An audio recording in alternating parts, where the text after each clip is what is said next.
Hello, welcome back class 9 students. तो नए lecture के साथ आज हम टॉप 50 एमसीक्यूज लेने वाले हैं आपके एनुअल एग्जाम के लिए।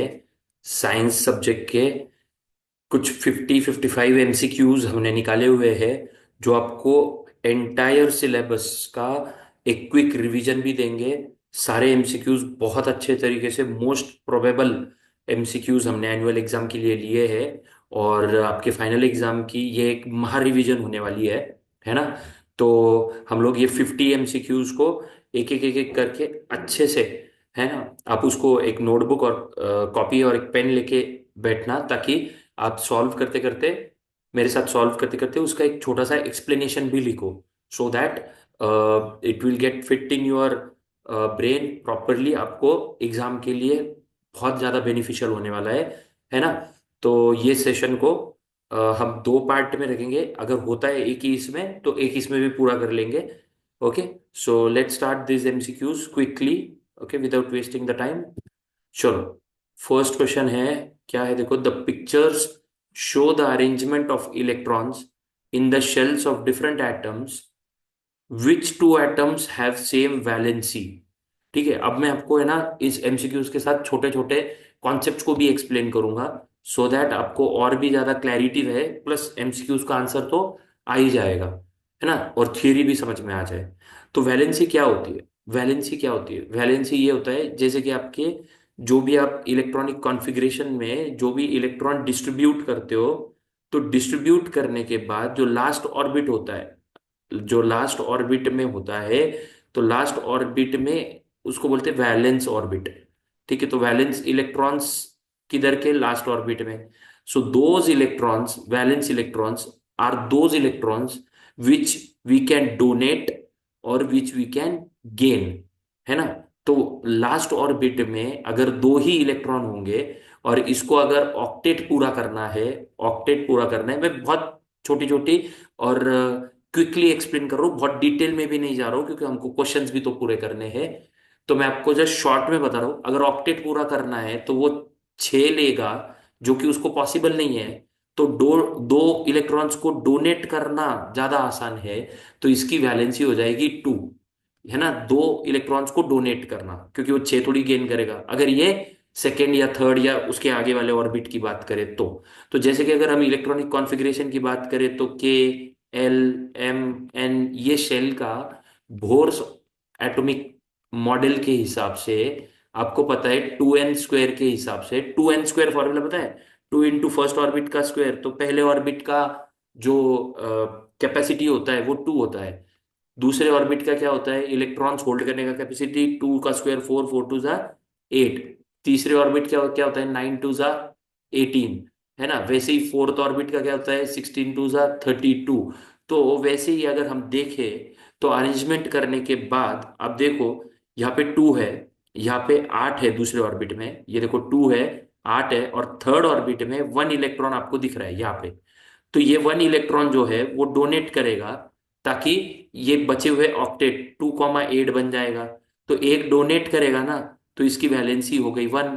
इधर एक ही है। अब थोड़ा सोच के देखो क्या होगा इस केस में, कि ये तो है अभी, इसकी अगर हम इसकी बात करें, कि इन्होंने पूछा है which two atoms have same valency.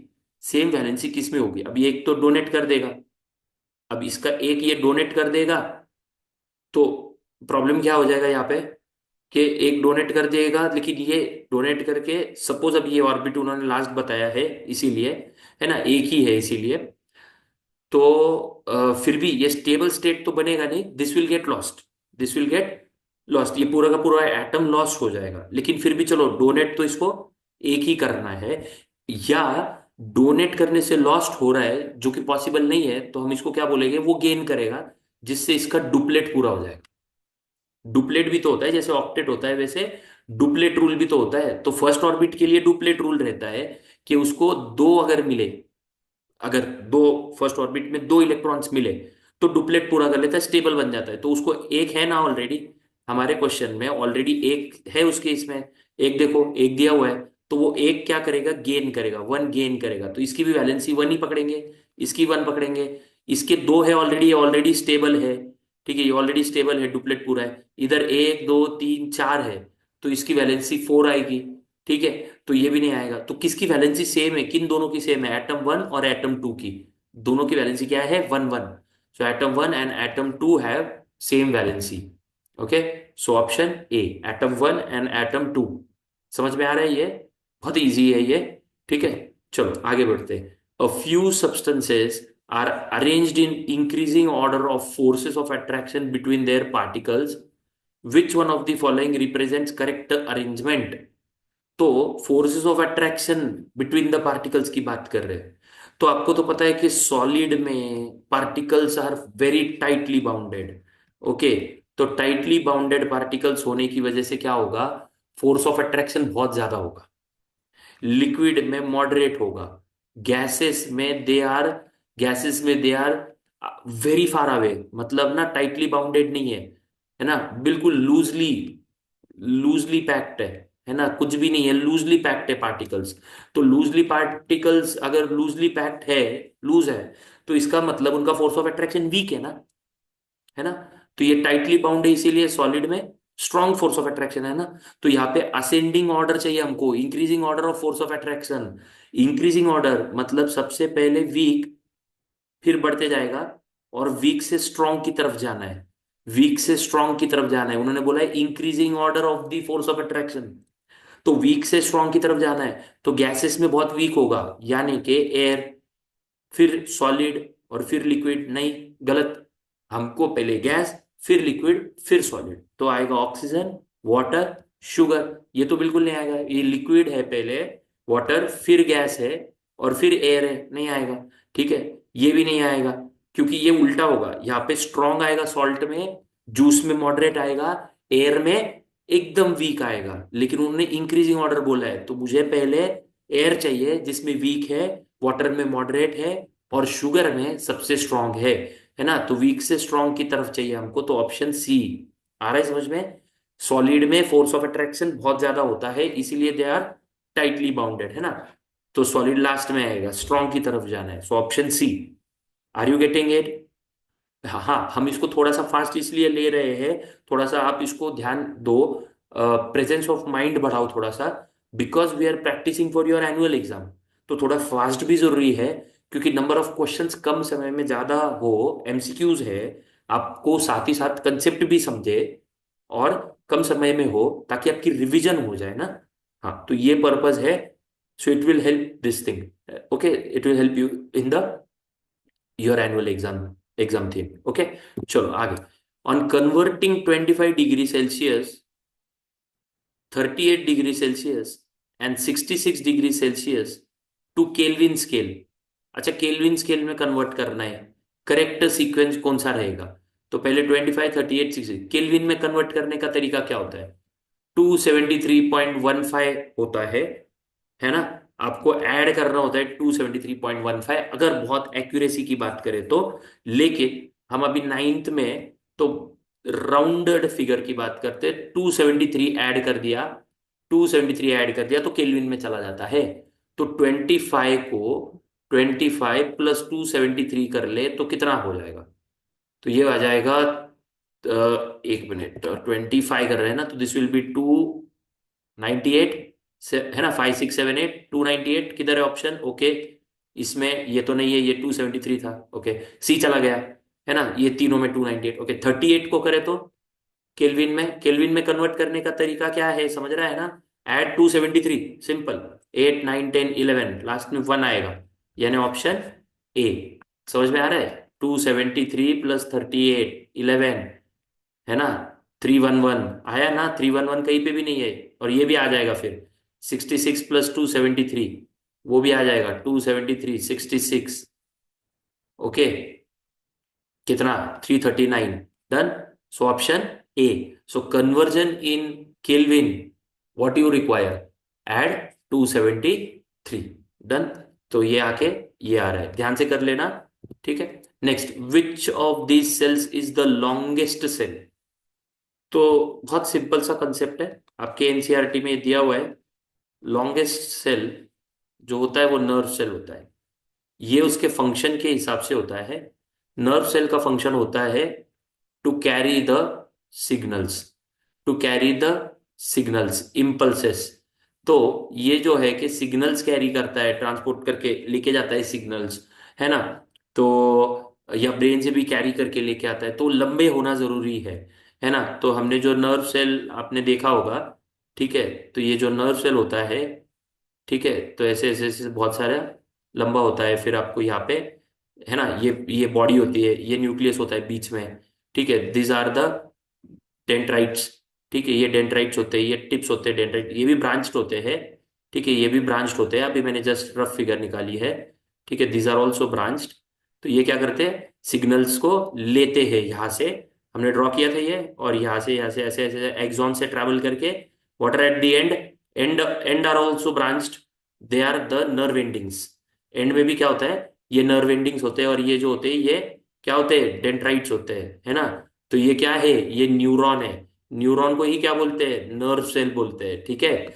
तो देखो नर्व सेल जो है ये लॉन्गेस्ट होता है, which carries the signals, electrical impulses, done. तो लॉन्गेस्ट होता है। ओके चलो आगे बढ़ते हैं। Flexibility in plants is due to, flexibility होना मतलब, जैसे कि हमारे कार्टिलेजेस कैसे फ्लेक्सिबल होते हैं, है ना। तो फ्लेक्सिबिलिटी होना मतलब प्लांट्स के जो स्टेम को या लीव्स को फ्लेक्सिबिलिटी होती है, जैसे ही मोड़ने पे टूट नहीं जाते, है ना। जैसे कोई लीफ को, है ना, यहाँ पे इसके बीच में फ्लेक्सिबिलिटी है, इसी की वजह से अगर आप लीफ को जस्ट थोड़ा सा मोड़ दो, तो वो यहाँ से क्या, ऐसा ब्रेक नहीं होता इमिडिएटली, ऐसा थोड़ा सा फ्लेक्सिबल रहता है, स्टेम भी थोड़ी फ्लेक्सिबल रहती है। तो वो आपको कहाँ पे देखने को मिलेगा, कोलेन काइमा में। अभी यहाँ पे कोलेन काइमा में आपको फ्लेक्सिबिलिटी देखने को मिलती है। कोलेन काइमा बेसिकली फ्लेक्सिबिलिटी ही देता है, ये टिश्यू जो है collenchyma tissue, plant tissue, इसका फंक्शन ही वही है, to provide the flexibility, holding, है ना, holding together and flexibility. Sclerenchyma का फंक्शन मैं यहाँ पे लिख देता हूँ, आपको बाकी चीजें भी बताता हूँ ताकि आपको क्लियर हो जाए। स्क्लेरन काइमा में लिग्निन मटेरियल होता है, जो टफ मटेरियल होता है, जो रिजिडिटी प्रोवाइड करता है, फ्लेक्सिबिलिटी नहीं। पैरेन काइमा में ये स्टोरेज के लिए काम आता है, ये स्टोर करता है फूड वगैरह। क्लोरेन काइमा, क्लोरेन, तो ये क्लोरोफिल, क्लोरेन काइमा क्लोरोफिल यानी फोटोसिंथेसिस के लिए जो क्लोरोफिल लगता है वो क्लोरेन काइमा में होता है, उसका काम फोटोसिंथेसिस रिलेटेड होता है। पैरेन काइमा स्टोरेज, स्क्लेरेन काइमा में लिग्निन होता है, एक हार्ड और टफ मटेरियल होता है। फ्लेक्सिबिलिटी तो आपको कोलेन काइमा से ही मिलेगी। तो बाकी के फंक्शन आपको याद करना बहुत जरूरी है, ताकि कुछ भी हो सकता है तो आपको इसकी तैयारी उस तरीके से हो जाए कि आपको बाकी के ऑप्शन क्यों नहीं है, आंसर उसका क्यों नहीं है, वो भी पता होना चाहिए। आपका एमसीक्यू परफेक्शन तभी होगा जब आपको बचे हुए option why they are wrong, you should know those things also, ताकि घुमा के भी अगर कोई क्वेश्चन आए तो आपको आ जाएगा। डन। कोलिन का में फ्लेक्सिबिलिटी याद रहेगा, चलो। अब बड़ा इंटरेस्टिंग है, इंपॉर्टेंट चीज है, असर्शन रीजन का भी मैंने इसमें थोड़ा सा इंक्लूड किया है, जो मुझे इंपॉर्टेंट लगते हैं, वो एक्सपेक्टेड लगते हैं वो। बहुत बच्चों को असर्शन रीजन से प्रॉब्लम है, इसको हम बहुत अच्छे से स्लो लेंगे, आपको एक्सप्लेन करूंगा। देखो असर्शन रीजन कैसे सॉल्व किया जाता है। ये जो होता है आपका, पहले 20 क्वेश्चंस में 17, 18, 19, 20, है ना। फर्स्ट से लेके 20 जो 1 1 मार्क के एमसीक्यूज में से 17, 18, 19, 20, तो ये 4 क्वेश्चन आपके असर्शन रीजन के आएंगे। Question number 17 to 20 consist of assertion and reason. So you will have two statements, one is assertion, one is reason. Okay. अब ये करने के बाद आपका ये फिक्स होता है, क्या फिक्स होता है, जो लेजेंड होता है, इसको लेजेंड बोलते हैं, ABCD, this legend is fix. इसको ध्यान से रीड करो। अगर ये दोनों स्टेटमेंट सही है, ट्रू है, और रीजन जो होता है, रीजन ये इसका करेक्ट एक्सप्लेनेशन है, तो ऑप्शन ए सिलेक्ट करना। अगर दोनों स्टेटमेंट ट्रू है लेकिन ये इसका रीजन नहीं है, दोनों स्टेटमेंट ट्रू है लेकिन एक दूसरे पे डिपेंड नहीं है वो, तो बी सिलेक्ट करना। अगर वो करेक्ट एक्सप्लेनेशन नहीं भी होगा तो भी चलेगा, लेकिन स्टेटमेंट ट्रू है ना, तो बी सिलेक्ट करना।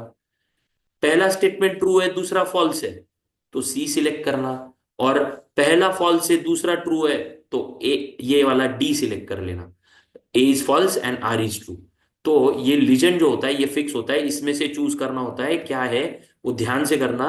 अगर वो आपको समझ में आया है ना ठीक से, तो गलत बिल्कुल नहीं होगा, इसमें चांसेस होते हैं गलत होने के, ध्यान दो। पहले हम स्टेटमेंट को देखते हैं, पहले यही देखना होता है कि whether the statements are true or not. आपको फर्स्ट स्टेप असर्शन रीजन की यही होती है, हमेशा ध्यान रखना कि whether the statements are true or not, वो पहले ढूंढ लो। मतलब आपका ए और बी का काम आसान हो जाता है कि ट्रू और फॉल्स है क्या है, वो तो सोच लो पहले। Guard cells are specialized epidermal sales.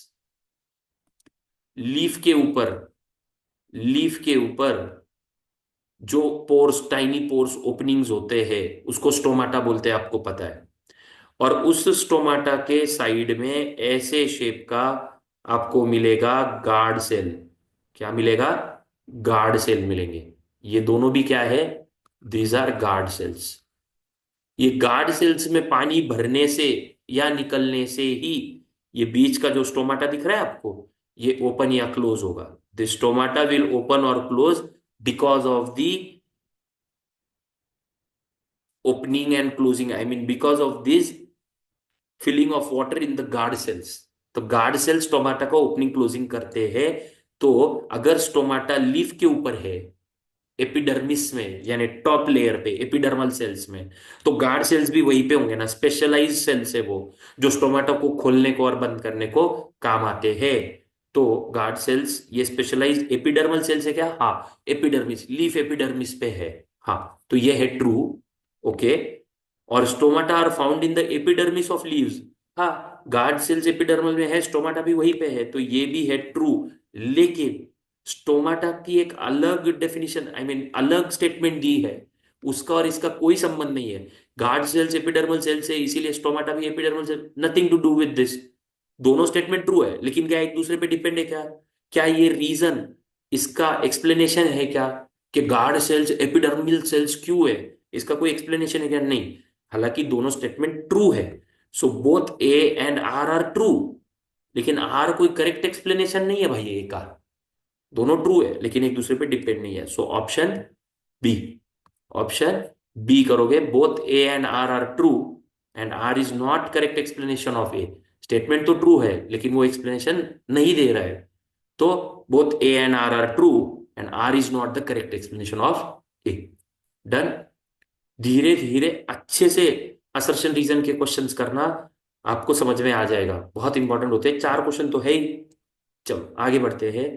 Alia mixed BaCl2 barium chloride solution in copper sulphate. Barium chloride को कॉपर सल्फेट सॉल्यूशन में मिक्स किया तो आपको बेरियम सल्फेट मिलेगा और ये कॉपर क्लोराइड मिलेगा। यानी इधर का बेरियम ये इसके साथ चला गया, कॉपर इसके साथ चला, इसको इसको डबल डिस्प्लेसमेंट बोलते हैं। अगले क्लास में पढ़ोगे आप, है ना, अगले क्लास में पढ़ोगे आप। तो ये BaCl2 था, CuSO4 था, तो वो BaSO4 हुआ और CuCl2 हुआ, डबल डिस्प्लेसमेंट। खैर जो भी हो, रिएक्शन हुआ है, आपको उससे ज्यादा जरूरी नहीं है। आपको जरूरी क्या है कि सॉल्यूशन बना, प्रोडक्ट बना, और प्रोडक्ट ये व्हाइट रेसिड्यू बना यहाँ पे, ठीक है, प्रोडक्ट जो भी बना वो, और आपको नजर आ रहा है कि इसका जो वेट है वही इसका है, 425.6 ग्राम।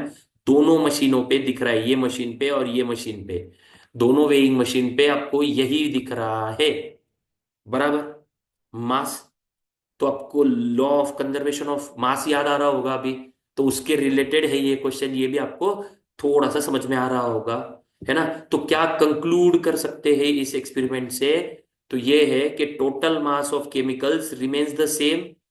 हाँ। Total volume of chemicals remains the same, no, क्योंकि ये व्हाइट रेसिड्यू बना, प्रेसिपिटेट बना, तो वॉल्यूम सेम नहीं रहता है। बेरियम क्लोराइड पूरी तरह लिक्विड था, तो कॉपर सल्फेट के साथ मिक्स होने के बाद वो दोनों, इधर जो रेसिड्यू मिला है वो प्रेसिपिटेट हो सकता है, बेरियम सल्फेट का प्रेसिपिटेट हो सकता है, इसीलिए वॉल्यूम सेम नहीं रहेगा।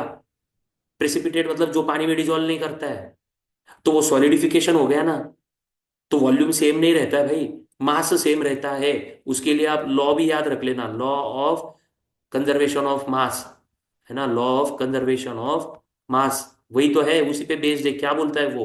कि the total mass before the reaction is equal to total mass of the product after the reaction.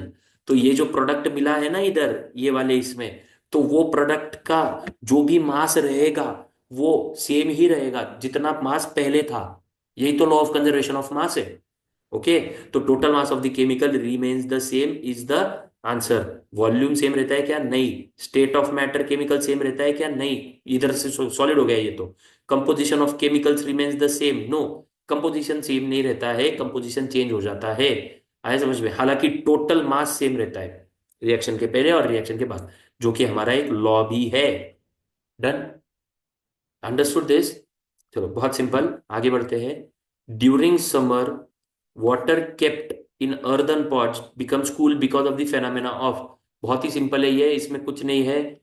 Evaporation, आपको पूरा का पूरा एक टाइटल दिया हुआ है एनसीईआरटी में। Evaporation causes, evaporation causes cooling. ऐसा ही एक छोटा सा सब टाइटल दिया हुआ है कि evaporation causes cooling. Evaporation cooling करता है क्या? हाँ। उसके कितने एग्जाम्पल्स है? बहुत सारे हैं। एक एग्जाम्पल तो यही है कि अगर हम अर्दन पॉट में रखते हैं तो अर्दन पॉट के ऊपर पोर्स होते हैं, बाहर की जो हवा है, ठीक है ना, उसके कांटेक्ट में ये वाटर जो भी है ये डिफ्यूजन वगैरह नहीं करता है, लेकिन वो अर्दन पॉट की वजह से क्या होता है, इवापोरेशन जो होता है पोर्स में से, तो इवापोरेशन की वजह से वो हो जाता है कूल, अंदर का पानी। तो ये एक एग्जांपल है कि अर्दन पॉट्स वाला। इसका अच्छा एग्जांपल मतलब आपका वो भी है, अर्दन पॉट को अगर आप एक कपड़ा, थोड़ा सा गीला कपड़ा भी बांध के रखते हैं, है ना, ताकि वो इवापोरेशन से कूल हो जाए। दूसरा क्या है कि समर में आप कॉटन क्लोथ्स पहनते हो। कॉटन क्लोथ्स क्यों पहनते हो? क्योंकि स्वेटिंग जो होता है समर में, तो इवापोरेशन से जल्दी ड्राई हो जाए और कॉटन क्लोथ्स उसको एब्जॉर्ब कर ले, वो भी इवापोरेशन, लेकिन कूलिंग होता है। फिर कप एंड सॉसर, कप में चाय जो है वो जल्दी ठंडी नहीं होती, सॉसर में जल्दी ठंडी होती है चाय। सॉसर में क्यों? क्योंकि सॉसर जो है वो सरफेस एरिया बढ़ा रहा है, तो इवापोरेशन ज्यादा हो रहा है। इवापोरेशन ज्यादा हुआ तो कूलिंग हुआ, है ना, इसीलिए सॉसर में ठंडी हो रही है चाय, कप में नहीं हो रही है। तो इवापोरेशन कॉजेस कूलिंग, ये हमको समझ रहा है, ये उसी का एग्जाम्पल है, इवापोरेशन से कूलिंग होता है। ओके, चलो इवापोरेशन का फेनोमेना भी समझा। एग्जाम्पल्स आपको लिखने को आ सकते हैं, शॉर्ट नोट आ सकती है। आगे बढ़ते हैं। Which of the following are chemical changes? So what is chemical change? तो केमिकल चेंज की सिंपल सी डेफिनेशन आपको जो हमने सीखी है पहले दूसरे चैप्टर में ही हमने पढ़ा है, कि जिसमें न्यू सब्सटेंस बनता है ना, when the new substance is formed then it is a chemical change. What is a physical change? जब कोई न्यू सब्सटेंस नहीं बनता है। Physical change, no new substance is form, no new substance is formed. Secondly physical change ना reversible होता है, most of the cases में reversible होता है। केमिकल चेंज रिवर्सिबल नहीं होता, है ना, नया सब्सटेंस बन रहा है और रिवर्सिबल नहीं होता। तो इन दोनों से देख लो which of the following is a chemical change. Decaying of wood, wood decay होना, देखो वुड का कट होना, टुकड़ा करना, तो वुड तो वुड ही रहने वाला है, डस्ट बन जाएगी उसकी, सॉ डस्ट। लेकिन वो है तो वुड का ही ना, कोई नया सब्सटेंस बना क्या केमिकली? नहीं। लेकिन डीके होना, तो अंदर से डीके होता है, which is a chemical change. So this is a chemical change. Burning of wood is a chemical change, क्योंकि ऐश बनती है, ash is a new substance.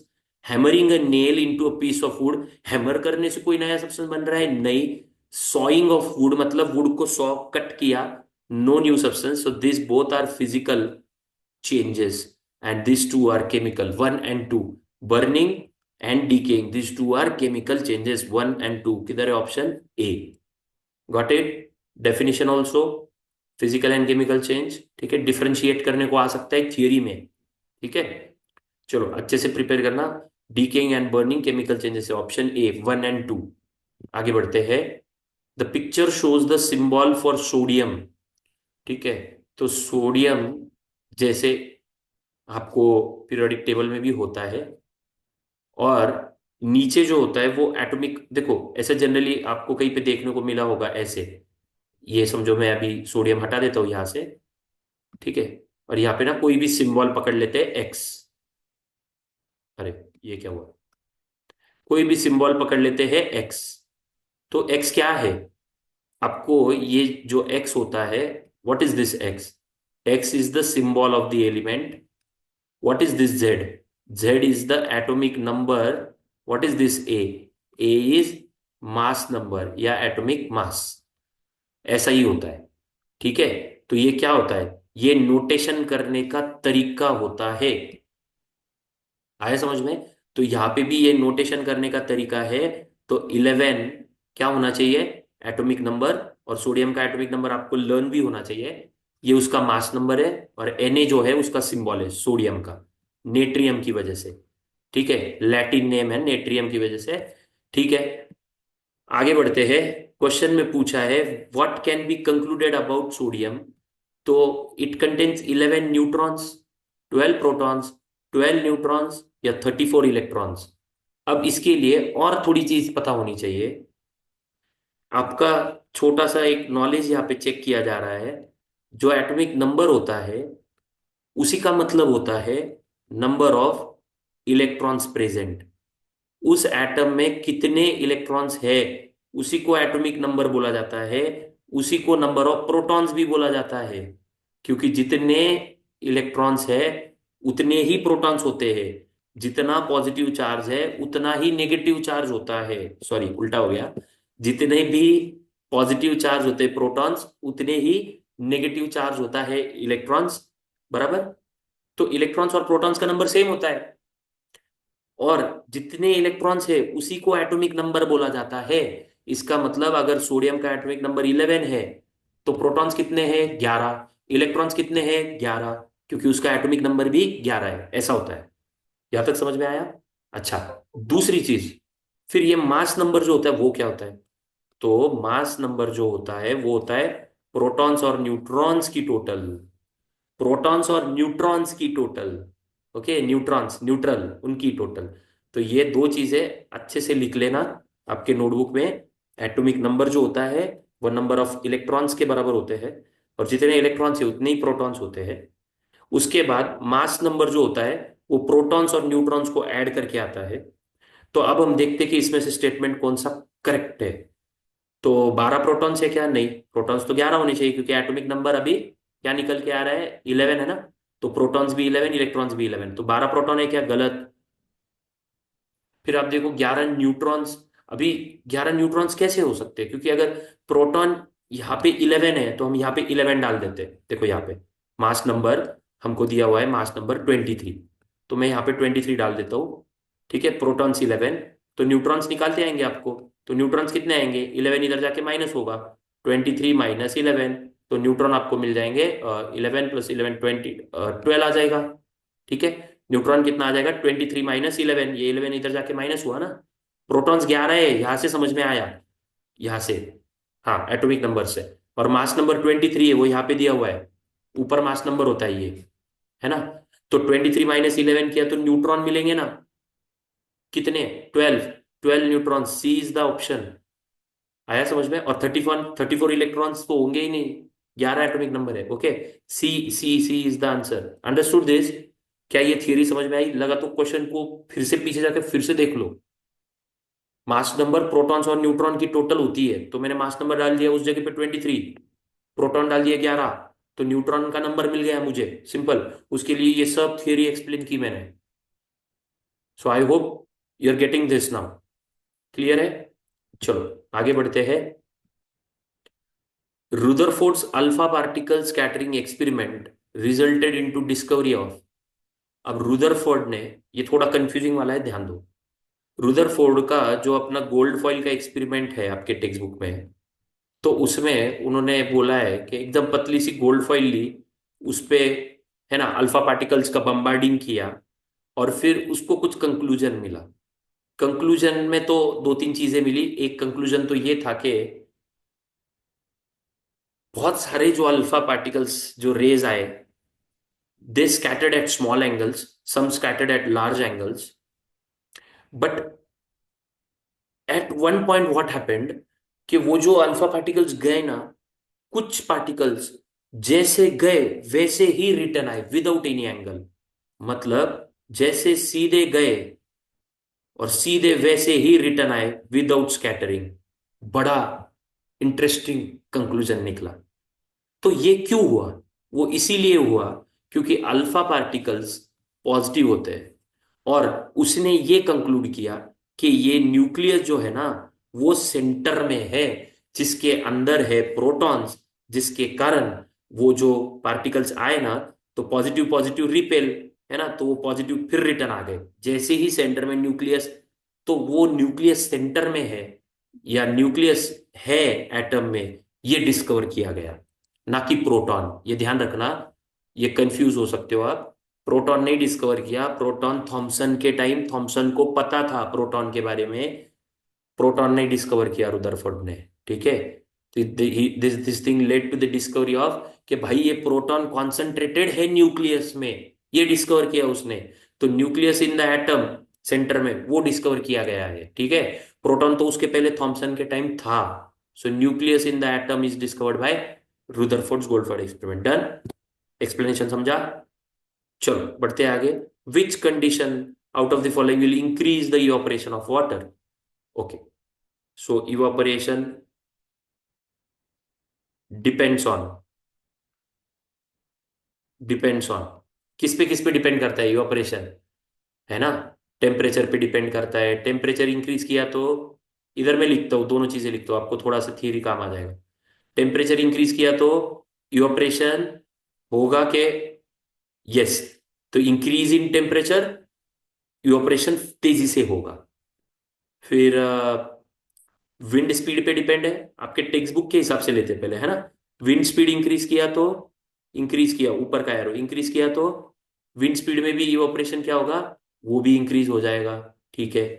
तीसरा, ह्यूमिडिटी, ह्यूमिडिटी के साथ थोड़ा देखो, ह्यूमिडिटी इंक्रीज किया तो इवेपोरेशन जो है वो डिक्रीज होता है। क्यों? ह्यूमिडिटी मतलब वाटर कंटेंट एयर में का, तो इवेपोरेशन जल्दी नहीं होगा। बारिश के मौसम में ह्यूमिडिटी ज्यादा होती है तो इवेपोरेशन नहीं होता है ना, तो इवेपोरेशन कम होता है। तो कौन सी कंडीशन करेक्ट है? Increase in temperature of water will increase the evaporation. हाँ, इंक्रीज इन टेम्परेचर इवेपोरेशन बढ़ जाएगा, करेक्ट, पहला ही स्टेटमेंट करेक्ट है। डिक्रीज इन टेम्परेचर से नहीं, लेस एक्सपोज सरफेस नहीं, सरफेस एरिया पे more the surface area, more surface area, है ना, तो evaporation is also more. Cup and saucer, ऊपर एग्जांपल लिया था कप एंड सॉसर का, सॉसर में बड़ा सा सरफेस एरिया है तो इवापोरेशन ज्यादा है, लेस एक्सपोज किया तो लेस होगा, इंक्रीज नहीं करेगा, है ना। Adding common salt, no, increase in temperature will increase the evaporation, A is correct, और ये भी याद रख लेना। चलो, चार कंडीशन तो आपके टेक्स्ट बुक में है ही। डन, चलो मूव करते हैं आगे। Girth of stem increases due to, तो आपके टेक्स्ट बुक में ऐसी डायग्राम है ना, तो ऐसी कुछ डायग्राम दी हुई है। यहाँ पे कुछ दिया हुआ है कि एपाइकल मेरी स्टेम, प्लांट टिश्यू, याद आया क्या कुछ? एपाइकल मेरी स्टेम, क्यों? क्योंकि एपेक्स पे है, क्योंकि एपेक्स पे है ऊपर। तो गर्थ इंक्रीज करने का काम कौन सा करता है? अच्छा, तीन मेरिस्टेमेटिक टिश्यू, मेरिस्टेमेटिक टिश्यू के हमको प्लांट के तीन टाइप दिए, एक एपाइकल मेरिस्टेम, लैटरल मेरिस्टेम, और तीसरा इंटर कैलरी, जो कि यहाँ पे मिलेगा इंटर कैलरी। और जो लैटरल है वो वाला यहाँ पे लैटरल। तो लैटरल मेरिस्टेम ना इसकी गर्थ को इंक्रीज करता है। गर्थ मतलब समझ रहे हो आप? जैसे कि ट्री ट्रंक, वो उसकी पूरी विड्थ, है ना। तो लैटरल मेरिस्टेम का वो काम होता है, इंटर कैलरी का तो ग्रोथ होता है।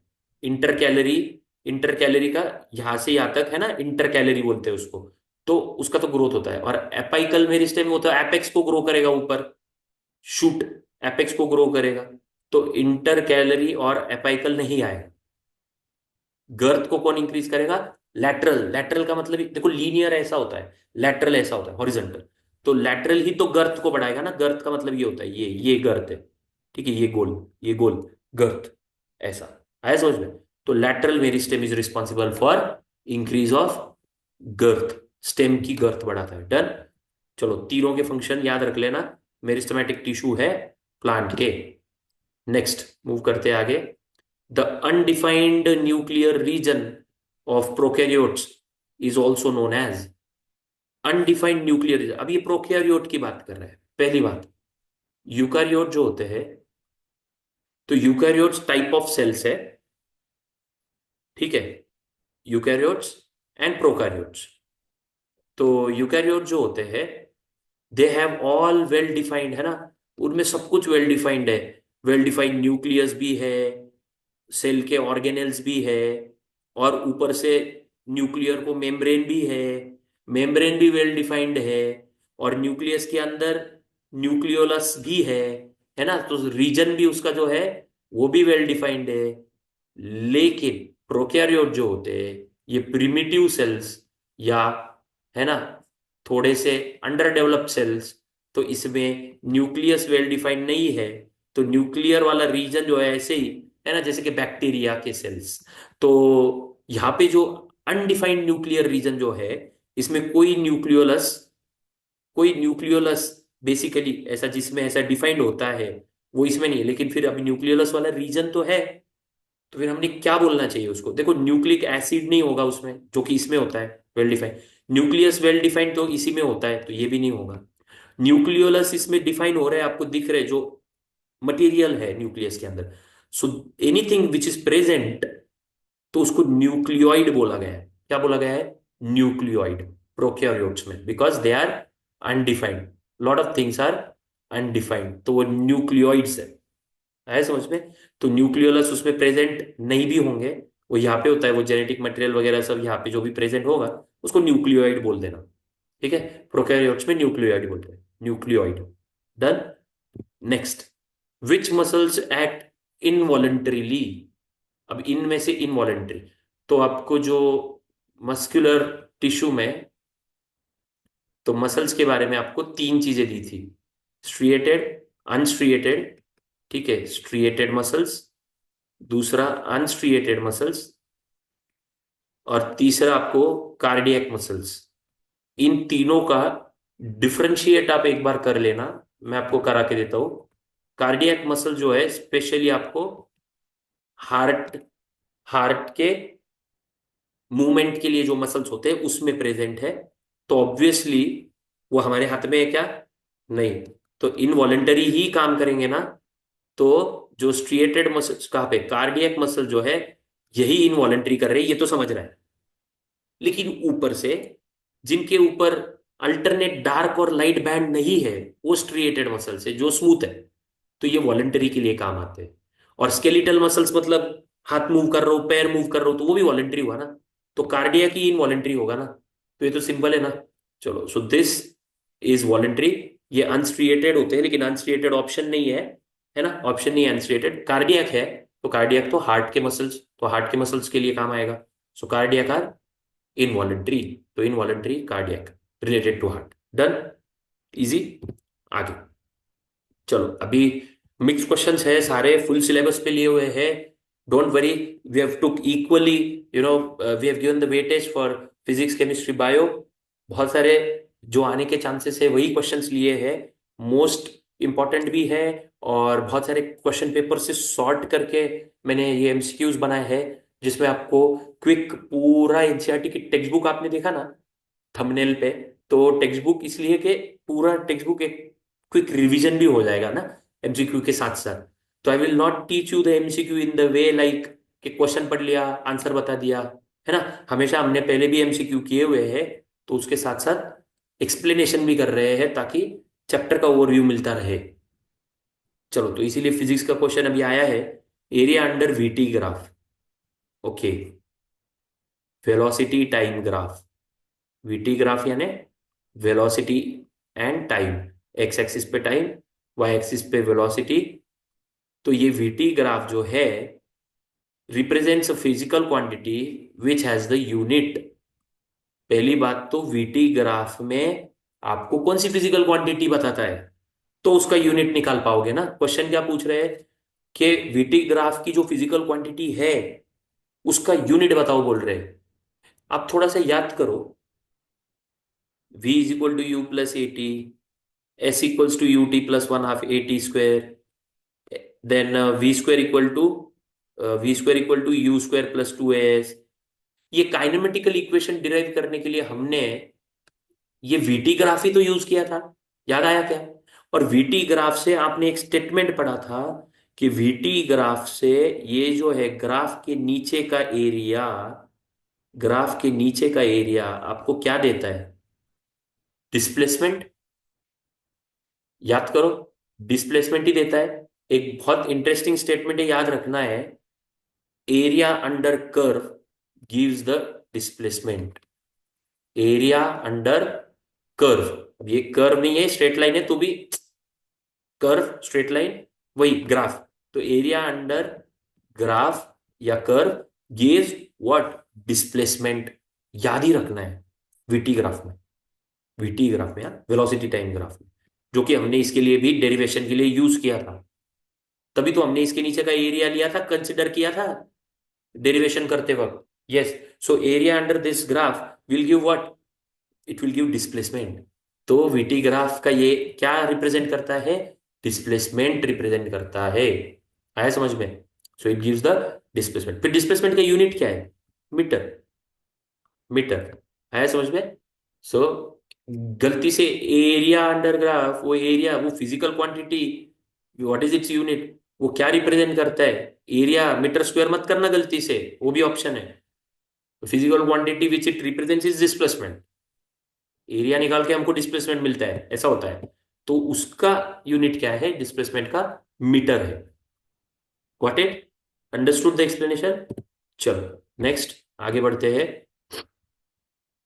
In case of negative work done, the angle between the force and displacement is. ठीक है, तीन केसेस सीखे हमने वर्क डन में। तो बहुत सिंपल सा हमने देखा, हमारा जो वर्क डन का फॉर्मूला है यहाँ पे ऊपर लिख रहा हूं, फोर्स इनटू डिस्प्लेसमेंट है, लेकिन एक्चुअली वो एफ एस कॉस थीटा होता है। थीटा क्यों लिया हमने? क्योंकि ये एफ और एस, ये फोर्स और डिस्प्लेसमेंट, इनके बीच का जो एंगल है वो जरूरी होता है। हमने ये सीखा था, जैसे कि एक सिंपल एग्जांपल है, जो पोर्टर है लगेज कैरी करके जा रहा है, तो वो पोर्टर, मैंने ये हमारे न्यूमेरिकल वाले कॉन्सेप्ट में भी बहुत अच्छे से एक्सप्लेन किया है। ये पोर्टर लगेज लेके जा रहा है, इसका डिस्प्लेसमेंट इधर है, और ये लगेज है ना फोर्स एग्जर्ट कर रहा है नीचे की ओर, बराबर? तो ये हुआ फोर्स नीचे, डिस्प्लेसमेंट इधर, तो इनके बीच का एंगल हुआ 90 डिग्री। अगर ये 90 डिग्री होता है तो हम वर्क डन में फॉर्मूला में क्या डालेंगे? एफ एस कॉस थीटा मतलब 90 डिग्री, 90 डाल दिया। तो कॉस 90 की वैल्यू होती है 0, इसकी वजह से वर्क डन 0 हो जाता है, even if that person is carrying the luggage for long distance. Scientifically work done 0 होता है। इंटरेस्टिंग था ना? ये कंसेप्ट मैंने न्यूमेरिकल वाले लेक्चर में भी एक्सप्लेन किया हुआ है ना? तो न्यूमेरिकल्स का लेक्चर ध्यान से देख लेना। तो ये कॉस के वैल्यू पे डिपेंड होता है, कॉस 90 0 होता है इसीलिए। तो वो बोल रहे कि नेगेटिव वर्क डन कब होगा, तो मैंने बोला कि केस वन जो है थीटा, एफ और एस, फोर्स और डिस्प्लेसमेंट का बीच का एंगल अगर 90 डिग्री होता है तो वर्क डन जो है वो 0 होगा। सेकेंड, अगर इनके बीच का एंगल 0 डिग्री होता है तो वर्क डन पॉजिटिव आएगा मैक्सिमम। कैसे? इधर ही फोर्स है और डिस्प्लेसमेंट भी इधर ही है, तो क्या होगा? इसके बीच का एंगल कितना है? वो खुला ही नहीं हुआ एंगल, 0। तो कॉस 0 1 होता है, तो आपका फॉर्मूला आ जाएगा एफ एस। लेकिन अगर थीटा 180 होता है तो फोर्स इधर है लेकिन डिस्प्लेसमेंट इधर की ओर है ना? फोर्स लगा रहे इधर लेकिन डिस्प्लेसमेंट हुआ इधर, तो ये एंगल होगा 180। तो कॉस 180 की वैल्यू होती -1, -1 डालने से ये आंसर तुम्हारा नेगेटिव आ जाएगा, negative work done. So when there will be a negative work done, जब फोर्स और डिस्प्लेसमेंट का एंगल होगा 180। इधर दिया है 180, ओके, इसको टिक कर लेते हैं, जब एंगल होगा 180। अंडरस्टूड? तीनों केसेस समझ गए ध्यान से? चलो आगे बढ़ते हैं फटाफट। Which one of the following nutrients is not available in fertilisers? Is not available in fertilisers, fertiliser में नहीं अवेलेबल है ऐसे बोल रहे हैं। तो आपको तो बड़ा एक आसान ऑप्शन है इसमें, तो इजीली कर लो आप। ये देखो, एनपीके फर्टिलाइजर सुना है ना आपने? एनपीके बड़ा फेमस है ये fertiliser, improvement in food resources में। Urea, NPK. हाँ, तो NPK stands for nitrogen, P stands for phosphorus, K stands for potassium, potassium का सिंबल है। तो एनपीके जो है ये मोस्ट कॉमन फर्टिलाइजर है, इसमें ये तीन तो मिल रहे हैं। कौन सा नहीं मिल रहा है? Iron. Iron is not there in the fertiliser. Done. चलो फिर से असर्शन रीजन लेके आया हूं, ध्यान से देखो। कंसेप्ट मैंने एक्सप्लेन की थी, पहले यही देखने का दोनों ट्रू है कि दोनों फॉल्स है, मतलब क्या है इसमें, एक ट्रू है एक फॉल्स, क्या है वो सब समझ लो अच्छे से। देखो तो, on moon human feel lighter than earth, होता है ऐसे? मून पे अर्थ से लाइटर फील होता है। अब आप बोलोगे ये सर हमको क्या पता, हम थोड़ी मून पे चले गए थे देखने को, हम तो अर्थ पे ही है। तो फील कैसे आएगा? फील तो स्टडी से ही आएगा ना, तो तुम स्टडी से समझ लो कि व्हाट हैपेंस इज, हमको ये पता है कि मून की जो ग्रेविटी का एक्सेलरेशन है, small G, G moon is 1/6 times of G earth. मतलब अर्थ के कंपैरिजन में मून का ग्रेविटी एक्सेलरेशन 1/6 होता है, ये हमने सीखा हुआ है। तो इसकी वजह से मून पे humans will feel lighter compare to earth. True है। And it is due to more gravitational force exerted by moon on man. नहीं, गलत, ये गलत है। अब भाई मून थोड़ी ज्यादा ग्रेविटेशनल फोर्स एक्सर्ट करता है, वो तो 1/6 टाइम्स, वो तो ऑलरेडी 6 गुना कम है ना, 1/6 टाइम्स है अर्थ का। So this is false. So first is true, second is false. One is true but R is false. C, explanation का सवाल ही नहीं आता क्योंकि ये स्टेटमेंट ही गलत है। ओके, तो इसीलिए A is true, R is false, option C. Understood? क्या कंसेप्ट समझ में आई है? यस। चलो आगे बढ़ते हैं, फिर से हम असर्शन रीजन को देख रहे हैं। ओके,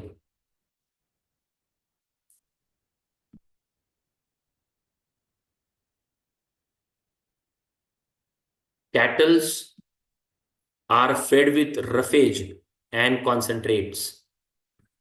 ट्रू है ये? Improvement in food resources, cattles को रफेज लगता है। रफेज प्रोवाइड्स फाइबर्स, है ना? तो बॉडी फाइबर्स में रफेज की जरूरत होती है, तो cattles are fed with roughage, this is true.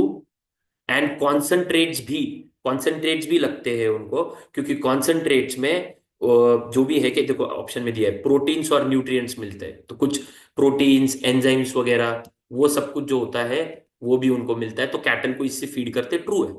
और रफेज प्रोवाइड करता है fibres with concentrates, and sorry while concentrates provide proteins. देखो फाइबर्स रफेज प्रोवाइड कर रहे हैं, करेक्ट है। और कॉन्सेंट्रेट प्रोवाइड कर रहा है प्रोटीन्स और न्यूट्रिएंट्स, ये भी करेक्ट है। और यही तो, इसीलिए तो cattles are fed with roughage and concentrate. तो क्या ये एक्सप्लेन कर रहा है इसको? बिल्कुल सही, दोनों ट्रू तो है ही। और जो रीजन है वो करेक्ट एक्सप्लेनेशन है इसका, क्यों क्यों रफेज और कॉन्सेंट्रेट देते, क्योंकि रफेज फाइबर्स देते हैं और कॉन्सेंट्रेट उसको प्रोटीन्स देते हैं, इसलिए both are true and R is the correct explanation of A. So A is the option. Understood? Very very important. वो रफेज और कॉन्सेंट्रेट फाइबर्स वगैरह उनके बॉडी में लगते हैं इसलिए। Which one of the following sets of phenomena would increase on raising the temperature? Temperature बढ़ाने से, तो ध्यान से देखना क्वेश्चन में क्या है, टेम्परेचर इंक्रीज, तो टेम्परेचर इंक्रीज कर दिया, तो अब टेम्परेचर इंक्रीज कर दिया तो कौन सा फेनोमेना वुड इंक्रीज, इसमें से कौन से फेनोमेना इंक्रीज होंगे? तो सोचो, टेम्परेचर इंक्रीज कर दिया ना, तो बहुत सिंपल एक लॉजिक बताता हूं आपको, ऑप्शन को अगर ध्यान से ऑब्जर्व करोगे तो टेम्परेचर इंक्रीज करने से पार्टिकल्स दूर जाएंगे ना, particles will go far away. कभी भी ऐसे ही करना है आपको ना, कंक्लूजन पता होना चाहिए, कंक्लूजन पता होगा तो इजी जाएगा। टेम्परेचर इंक्रीज किया, पार्टिकल्स दूर भागेंगे, दूर भागेंगे तो गैस का कॉम्प्रेशन होगा क्या? नहीं। गैस को कंप्रेस करना है तो टेम्परेचर डिक्रीज करना पड़ेगा ना, कंप्रेस करना है आपको। इंक्रीज करने से तो पार्टिकल्स भागेंगे और काइनेटिक एनर्जी बढ़ेगी, तो it's not possible. So you have to, if you have to compress the gas, आपको टेम्परेचर इंक्रीज नहीं करना है। तो कौन सा सेट ऑफ फेनोमेना इंक्रीज होगा बोल रहे? तो कॉम्प्रेशन इंक्रीज होगा क्या इससे, टेम्परेचर बढ़ाने से? नहीं। इधर भी कॉम्प्रेशन है, नहीं। इधर भी कॉम्प्रेशन है, नहीं। मतलब ये आंसर है, और उसको वेरीफाई भी कर लेते हैं। देखो, इवापोरेशन होगा, होगा, टेम्परेचर इंक्रीज। डिफ्यूजन होगा, होगा, क्योंकि काइनेटिक एनर्जी बढ़ेगी तो पार्टिकल्स इधर उधर भागेंगे तो डिफ्यूजन होगा। और एक्सपांशन होगा गैस का, यस। गैस का क्या होगा? एक्सपांशन। कॉम्प्रेशन नहीं होगा। तो दिस इज ट्रू। अंडरस्टूड? ये ध्यान रखना, बड़ा इंपॉर्टेंट है। आगे बढ़ते हैं। Next, which of the following figures does not represent Bohr's model of atom? तो मैंने बताया था, पहले ऑर्बिट में 2, दूसरे ऑर्बिट में 8, तीसरे ऑर्बिट में 18, चौथे ऑर्बिट में 32। यानी ये इसकी कैपेसिटी है ना, K L M N shell की। तो चेक कर लो, वही होगा कुछ। कौन सा डज नॉट रिप्रेजेंट बोला है, मतलब गलत कौन सा है? पहले ऑर्बिट में 2 है क्या इधर? 1 2 है। दूसरे में 1 2 3 4 5 हो सकते हैं, हाँ, क्योंकि 8 की कैपेसिटी है ना। 5 हो सकते हैं, उसमें क्या प्रॉब्लम है? ये गलत है, देखो। पहले ही ऑर्बिट में 4 रख दिए, 1 2 3 4। तो फर्स्ट ऑर्बिट में के में तो 2 ही होते हैं ना, तो ये रॉन्ग है ना। हाँ। इसमें पहले ऑर्बिट में 2 है, दूसरे ऑर्बिट में 1 2 3 4 5 6 7। चल सकता है, ये भी चल सकता है। ये देखो, पहले ऑर्बिट में 2 है, दूसरे ऑर्बिट में 1 2 3 4 5 6 7 8 9। सेकेंड ऑर्बिट की कैपेसिटी 8 होती है, यहाँ पे 9 आ गए, गलत। Second and fourth is wrong. Second and fourth is wrong, does not बोला है ना। तो second and fourth is wrong, option C. बड़ा सिंपल, कुछ नहीं है इसमें, बहुत सिंपल है, इजी कॉन्सेप्ट है। चलो, got it, understood. Next, the property to flow is unique to fluids. Fluids flow करते हैं क्या? नहीं। हाँ, तो फ्लूइड्स फ्लो करते हैं, ये प्रॉपर्टी है फ्लूइड्स की। विच of the following statement is correct? Correct statement कौन सी है? तो देखो, इसमें बच्चे ऐसे कंफ्यूज हो जाते हैं। बच्चों को लगता है कि फ्लूइड्स का मतलब सिर्फ लिक्विड होता है। फ्लूइड, हमने जनरली ऐसे ही सुना है, कोई फ्लूइड चीज पी ली हमने, तो फ्लूइड्स का मतलब लिक्विड होता है, ऐसा ही हम कंसिडर करते हैं। इसीलिए हमको कंफ्यूजन इस ऑप्शन से हो सकता है, क्योंकि फ्लूइड्स जो फ्लो होते हैं, यानी लिक्विड सिर्फ, ऐसा नहीं मानना है। फ्लूइड्स में गैसेस भी आते हैं। फ्लूइड का मतलब लिक्विड नहीं होता है। फ्लूइड का मतलब एक्चुअल ये होता है कि जो फ्लो होते हैं। तो गैसेस फ्लो नहीं होते क्या? Yes, gases also flow, liquid also flow. तो सिर्फ लिक्विड नहीं है। So only gases behave like fluid? No.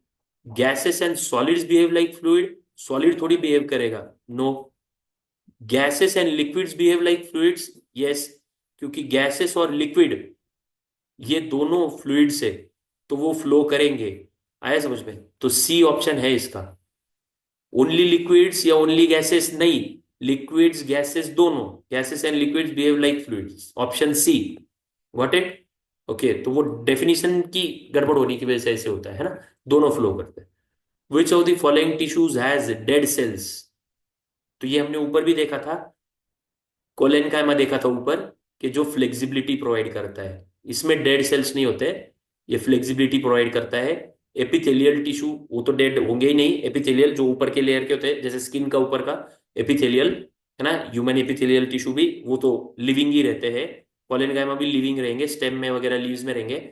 स्क्लेरेन कायमा में लिग्निन की वजह से एक सीमेंट जैसा टफ और हार्ड, और आपको ये बार्क ऑफ द ट्री में देखने को मिलेगा। कहाँ पे? बार्क ऑफ द ट्री में, जो कि होते हैं डेड सेल्स, है ना, जो कि होते हैं डेड सेल्स। पैरेनकाइमा में नहीं होता है, पैरेनकाइमा में फूड स्टोरेज वगैरह के लिए काम आता है, तो लिविंग ही रहते हैं। तो which of them will have dead cells? Sclerenchyma, lignin hard, bark of the tree में टफ रहेंगे, तो स्क्लेरा। स्क्लेरेनकाइमा मतलब स्क्लेरा, है ना, outer covering hard, so they are made up of dead cells. Okay, understood? यहां तक समझ में आया? ठीक है। तो बड़ा हमने यहाँ पे बहुत अच्छे तरीके से कॉन्सेप्ट्स को एक एक करके क्लियर कर रहे हैं। What will do now is, I will just, you can also take the break, I will take what you can say, एक शॉर्ट ब्रेक लेंगे, इसको फिर जोड़ दूंगा मैं, आपको एक कंटिन्यूअस लेक्चर में ही दूंगा। आया समझ में? तो इसके बाद मैं अलग से लेक्चर रिकॉर्ड करूंगा। अभी हाफ पार्ट किया है, but I will not give you 2 parts because the exams are closer. Okay, तो इसी को कनेक्टेड मैं दूसरा पार्ट जोड़ के आपको कंबाइंड लेक्चर दे दूंगा। अब नेक्स्ट क्वेश्चन है, which of these options are not the functions of ribosomes? तो इसमें से राइबोसोम्स का फंक्शन कौन सा नहीं है ना? तो राइबोसोम्स जो बेसिकली है वो कहाँ पे होते हैं? जैसे स्मूथ एंडोप्लाज्मिक रेटिकुलम और रफ एंडोप्लाज्मिक रेटिकुलम होते हैं, दो एंडोप्लाज्मिक रेटिकुलम के टाइप्स होते हैं, राइट? तो स्मूथ और रफ एंडोप्लाज्मिक रेटिकुलम होते हैं। तो स्मूथ एंडोप्लाज्मिक रेटिकुलम क्या करते हैं? ये लिपिड्स बनाते हैं, लिपिड्स को प्रोड्यूस करते हैं। रफ एंडोप्लाज्मिक रेटिकुलम प्रोटीन्स को प्रोड्यूस करते हैं। साथ ही साथ स्मूथ एंडोप्लाज्मिक रेटिकुलम लिपिड्स भी बनाते हैं, प्लस टॉक्सिसिटी को निकालते हैं। तो टॉक्सिक सब्सटेंसेस हमारे लीवर सेल्स में जो होते हैं उधर भी एसीआर रहते हैं, ठीक है, उधर भी रहते हैं। तो वो भी हटाते हैं। आगे आएगा ये क्वेश्चन, आरईआर इसके ऊपर रफ क्यों हुए वो? तो वो एंडोप्लाज्मिक रफ इसके लिए हुए क्योंकि उसके ऊपर आपको ऐसे उभरे हुए जो स्ट्रक्चर्स है उसी को बोलते हैं राइबोसोम्स। और राइबोसोम्स जो है वो आपको समझ रहा है कि वो प्रोटीन्स बनाते हैं। प्रोटीन्स मतलब ही एंजाइम्स, है ना? Chemical enzymes, proteins. So it manufacture protein molecules, true. It helps in manufacture of enzymes, true, क्योंकि प्रोटीन्स और एंजाइम्स, एंजाइम्स भी प्रोटीन्स ही होते हैं, वही बनाते हैं। और it helps in manufacture of hormones, नहीं, वो एंडोक्राइन ग्लैंड्स प्रोड्यूस करते हैं, है ना? तो हॉर्मोन्स अलग चीज है। It helps in manufacture of starch molecules, नहीं। तो राइबोसोम से प्रोटीन्स और एंजाइम्स बनते हैं। तो which of this options are not बोला है, नॉट, इसीलिए वो भी कंफ्यूज नहीं होना है, ये दोनों है, कौन से नहीं है? तो 3 और 4 नहीं है। तो ऑप्शन सी, 3 और 4 are not the functions of ribosomes. Done. चलो आगे बढ़ते हैं। फिर से असर्शन रीजन क्या आया है? बड़ा सिंपल क्वेश्चन है ये। A gas exerts pressure on the walls of container, एक असर्शन दिया है, and rate of diffusion of gas is more than that of liquids. अब देखो, गैस जो है प्रेशर एग्जर्ट करता है वॉल के कंटेनर पे, बिल्कुल सही है।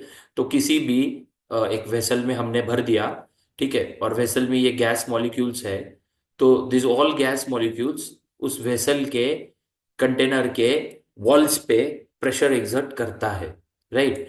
तो ये तो ट्रू तो है स्टेटमेंट भाई। लेकिन rate of diffusion of gas is more than that of liquids, ये भी ट्रू है।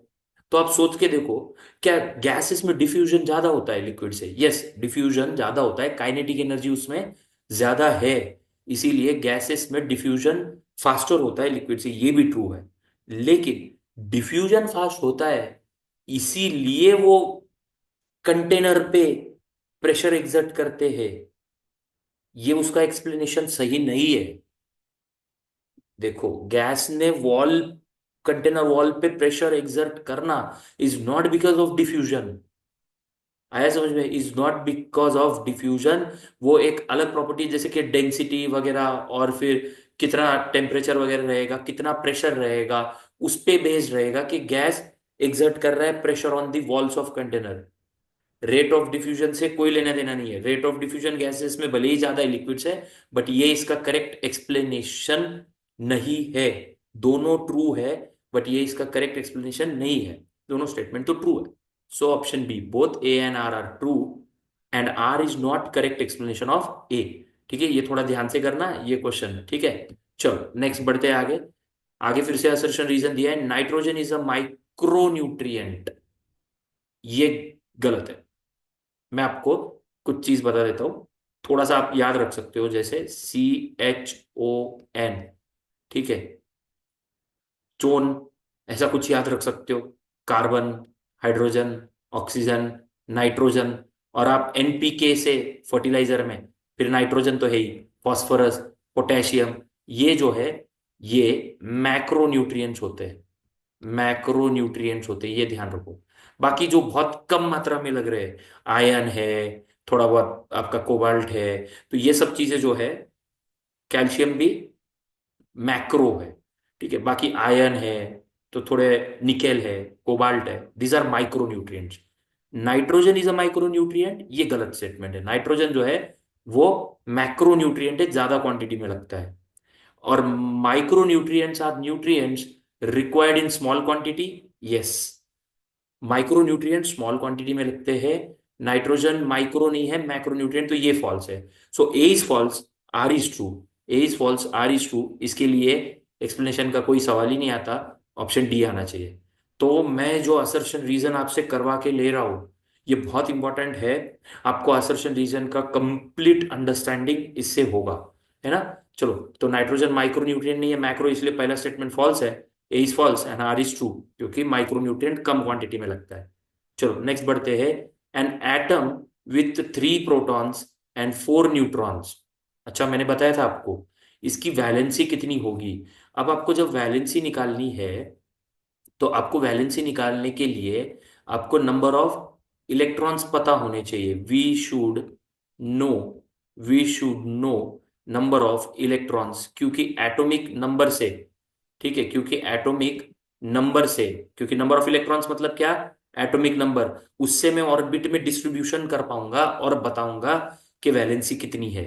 तो 3 प्रोटॉन्स और 4 न्यूट्रॉन्स है, तो प्रोटॉन्स कितने, 3, न्यूट्रॉन्स कितने, 4। तो एटॉमिक मास कितना, मास तो निकालना नहीं है, मैं बता रहा हूं जस्ट।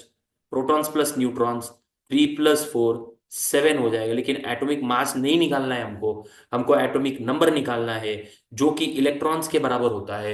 और इलेक्ट्रॉन्स जितने हैं नेगेटिव, मैंने ऊपर बताया था आपको क्वेश्चन में, जितने इलेक्ट्रॉन्स है उतने ही पॉजिटिव चार्ज प्रोटॉन्स होते हैं। यानी प्रोटॉन्स अगर 3 है, तो उसका एटॉमिक नंबर भी 3 ही होना चाहिए। प्रोटॉन्स मतलब पॉजिटिव चार्ज जितना है उतने ही इलेक्ट्रॉन्स होंगे। P is equal to E, always remember, जितना प्रोटॉन्स उतने इलेक्ट्रॉन्स, मतलब पॉजिटिव चार्ज जितना उतना ही नेगेटिव चार्ज, वही उसका एटॉमिक नंबर होता है। तो यहाँ पे 3 प्रोटॉन्स है, तो इसका मतलब 3 इलेक्ट्रॉन्स है, इसी का मतलब उसका एटॉमिक नंबर 3 है। तो पहले ऑर्बिट में 2 बैठेंगे, दूसरे ऑर्बिट में एक ही बैठेगा, 2 1। तो अब ये 1 जो है, ये डोनेट कर देगा, इसकी वैलेंसी आएगी 1। Understood. So this is a very simple thing. तो इसकी वैलेंसी जो है वो आ जाएगी 1। ओके, 2 1, तो 1 डोनेट कर देगा, डुप्लेट पूरा हो जाएगा उसका। चलो, आई होप ये कंसेप्ट अच्छे से समझा है आपको। आगे लेते हैं। Which of the following are covered by single membrane. This is also very important. आपको सेल के चैप्टर में ये जो ऑर्गेनेल्स है ना, इन ऑर्गेनेल्स में किसको सिंगल मेम्ब्रेन होता है, यानी ऑर्गेनेल्स को भी कवरिंग होता है। जैसे सेल को सेल मेम्ब्रेन होता है, वैसे ऑर्गेनेल्स, ये जो ऑर्गेनेल्स है ना, इसको भी होता है। तो आपके एनसीईआरटी में क्लियरली स्ट्रक्चर देते वक्त मेंशन किया हुआ है कि mitochondria is double membrane. Mitochondria में डबल मेम्ब्रेन होता है। आपने ऐसी डायग्राम भी देखी होगी कि एक बाहर का मेम्ब्रेन है और अंदर का मेम्ब्रेन डीपली फोल्डेड होता है। किसका, माइटोकॉन्ड्रिया का, ऐसा डीपली फोल्डेड, मतलब 2 मेम्ब्रेन है इसके भी। आया समझ में। फिर उसके बाद प्लास्टिड, न्यूक्लियस, न्यूक्लियस को भी न्यूक्लियर मेम्ब्रेन होता है, सुना है न्यूक्लियर मेम्ब्रेन, यस। और प्लास्टिड को भी होता है। प्लास्टिड जो होता है ये आपका जो भी प्लास्टिड जो है, यानी क्लोरोप्लास्ट, है ना, और क्लोरोफिल सेल्स, क्लोरोफिल्स उसके अंदर। प्लास्टिड जो है ग्रीन प्लांट्स में हमको तो फोटोसिंथेसिस के लिए काम आएंगे, तो they also have double membrane. आपने कभी ऐसी डायग्राम उसकी देखी होगी, ठीक है, ऐसे। और इसको एक और डबल मेम्ब्रेन होता है, ठीक है, इसमें ऐसे स्टैक्स लगे होते हैं थाइलाकॉइड्स के, ठीक है। तो ये जो प्लास्टिड्स है, इसको भी डबल मेम्ब्रेन होता है, ये बाहर आपको दिख रहा है। वैक्यूल को नहीं होता।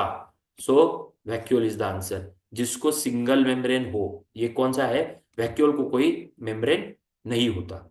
समझ में आया। बाकी सबको डबल मेम्ब्रेन होता है, ठीक है, इसको भी होता है। Vacuole doesn't have 2 membranes, it has only 1 membrane. Okay, चलो आगे बढ़ते हैं। ये क्वेश्चन को थोड़ा जूम कर लेते हैं ताकि आपको और ज्यादा क्लियरली देखते आए, ठीक है। तो इसको मैं थोड़ा जूम कर लेता हूं पहले, ताकि हम डायग्राम को देखें। And then which statement is correct, ये हम ऑप्शन में देख लेते हैं कौन सी करेक्ट है एबीसी में से। तो क्या ये डायग्राम आपको पहचान वाली लग रही है।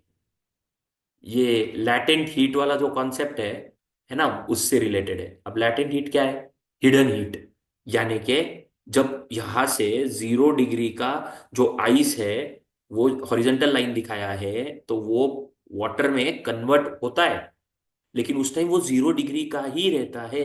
तो यहाँ पे था आइस, यहाँ पे बना वाटर, लेकिन वो स्ट्रेट लाइन है। इसका मतलब आइस जो 0 डिग्री का था, वो 0 डिग्री का ही रहा, लेकिन पानी बना, ठीक है। तो इसका मतलब यहाँ पे टेम्परेचर नहीं बढ़ा, even if you provide the heat, temperature बढ़ा क्या? नहीं। तो फिर वो एनर्जी गई कहाँ पे? वो स्टेट ऑफ मैटर चेंज करने में गई। कहाँ पे गई? To change the state of matter. So to change the state of matter, ये एनर्जी खा गया, हीट एनर्जी। तो टेम्परेचर नहीं बदला, टेम्परेचर जीरो का जीरो ही रहा, 0 डिग्री का आइस था, 0 डिग्री का पानी बना, लेकिन स्टेट ऑफ मैटर तो बदला ना। उसके बाद ये लाइन ऐसी चली गई, ये देखो इधर। तो यहां पे क्या हुआ? यहाँ पे अब इस बार क्या बदला है? इस बार 100 डिग्री का हुआ है। 100 डिग्री का वाटर हुआ है, वाटर तो वाटर ही रहा, लेकिन वो अभी 100 डिग्री का हुआ है, फिर से स्ट्रेट लाइन। तो ऐसे latent heat of fusion, latent heat of vaporisation, ऐसे दो आती है। हम उसके बारे में स्टेटमेंट की बात कर लेते हैं। ड्यूरिंग द मेल्टिंग, यानी ये वाला, कौन सा वाला? ये वाला, यहाँ पे 0 to 0 है ना, ये वाली मेल्टिंग वाली, ये वाली फेज में, during melting temperature of substance does not change. बराबर है, टेम्परेचर चेंज नहीं हुआ, मेल्टिंग तो हुआ, आइस का वाटर हुआ मेल्ट होके, लेकिन 0 तो 0 ही रहा ना। तो इसका मतलब ये ट्रू है, ये लैटेंट हीट की वजह से हुआ है। इसने सिर्फ फेज चेंज किया, यानी सिर्फ स्टेट ऑफ मैटर चेंज किया। True. B, temperature rises after all amount of ice melt. हाँ, जब तक पूरा आइस मेल्ट नहीं होता पानी में, तब तक वो 0 डिग्री ही रहता है। ध्यान से सुनना, तब तक वो 0 डिग्री ही रहता है।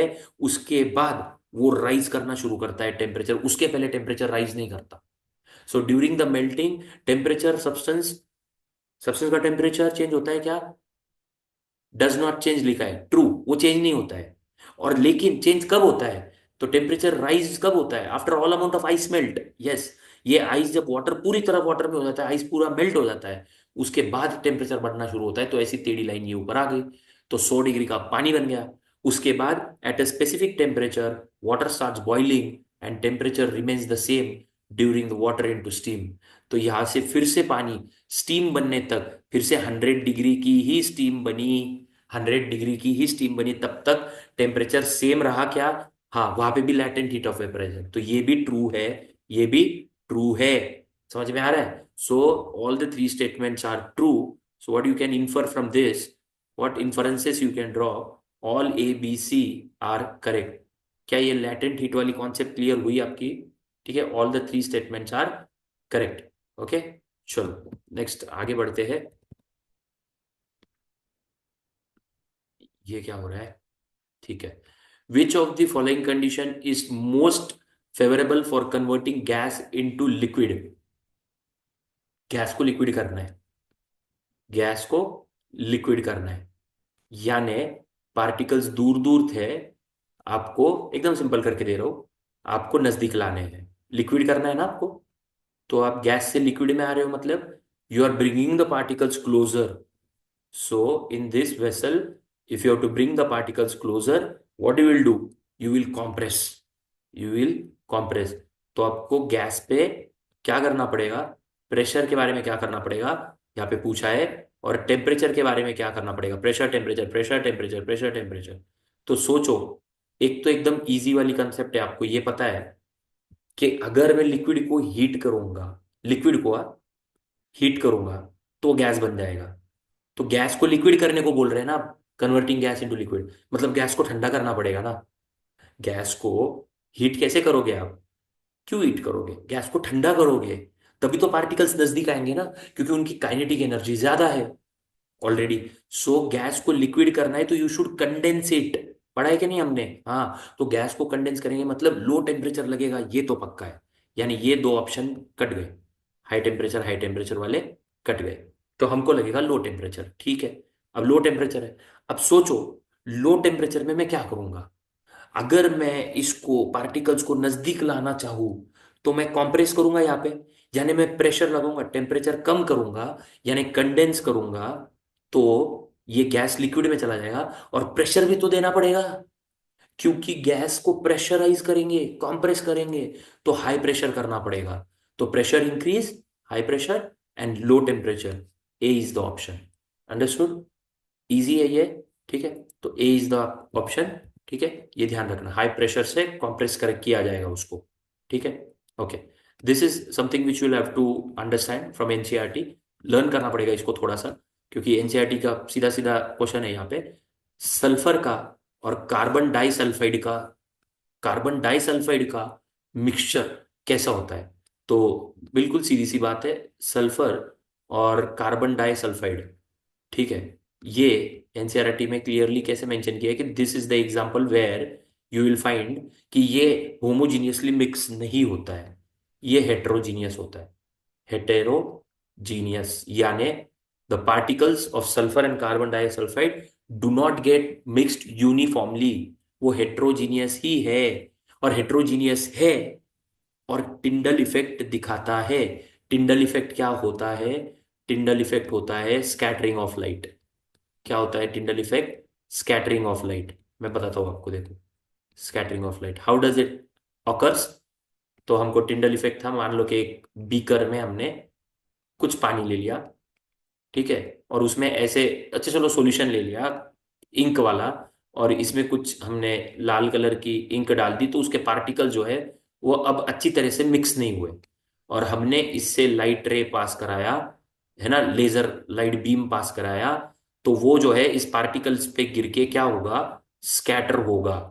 अगर ये स्कैटर होता है तो इसको बोलते हैं कि टिंडल इफेक्ट हुआ। तो वो होमोजीनियस था क्या?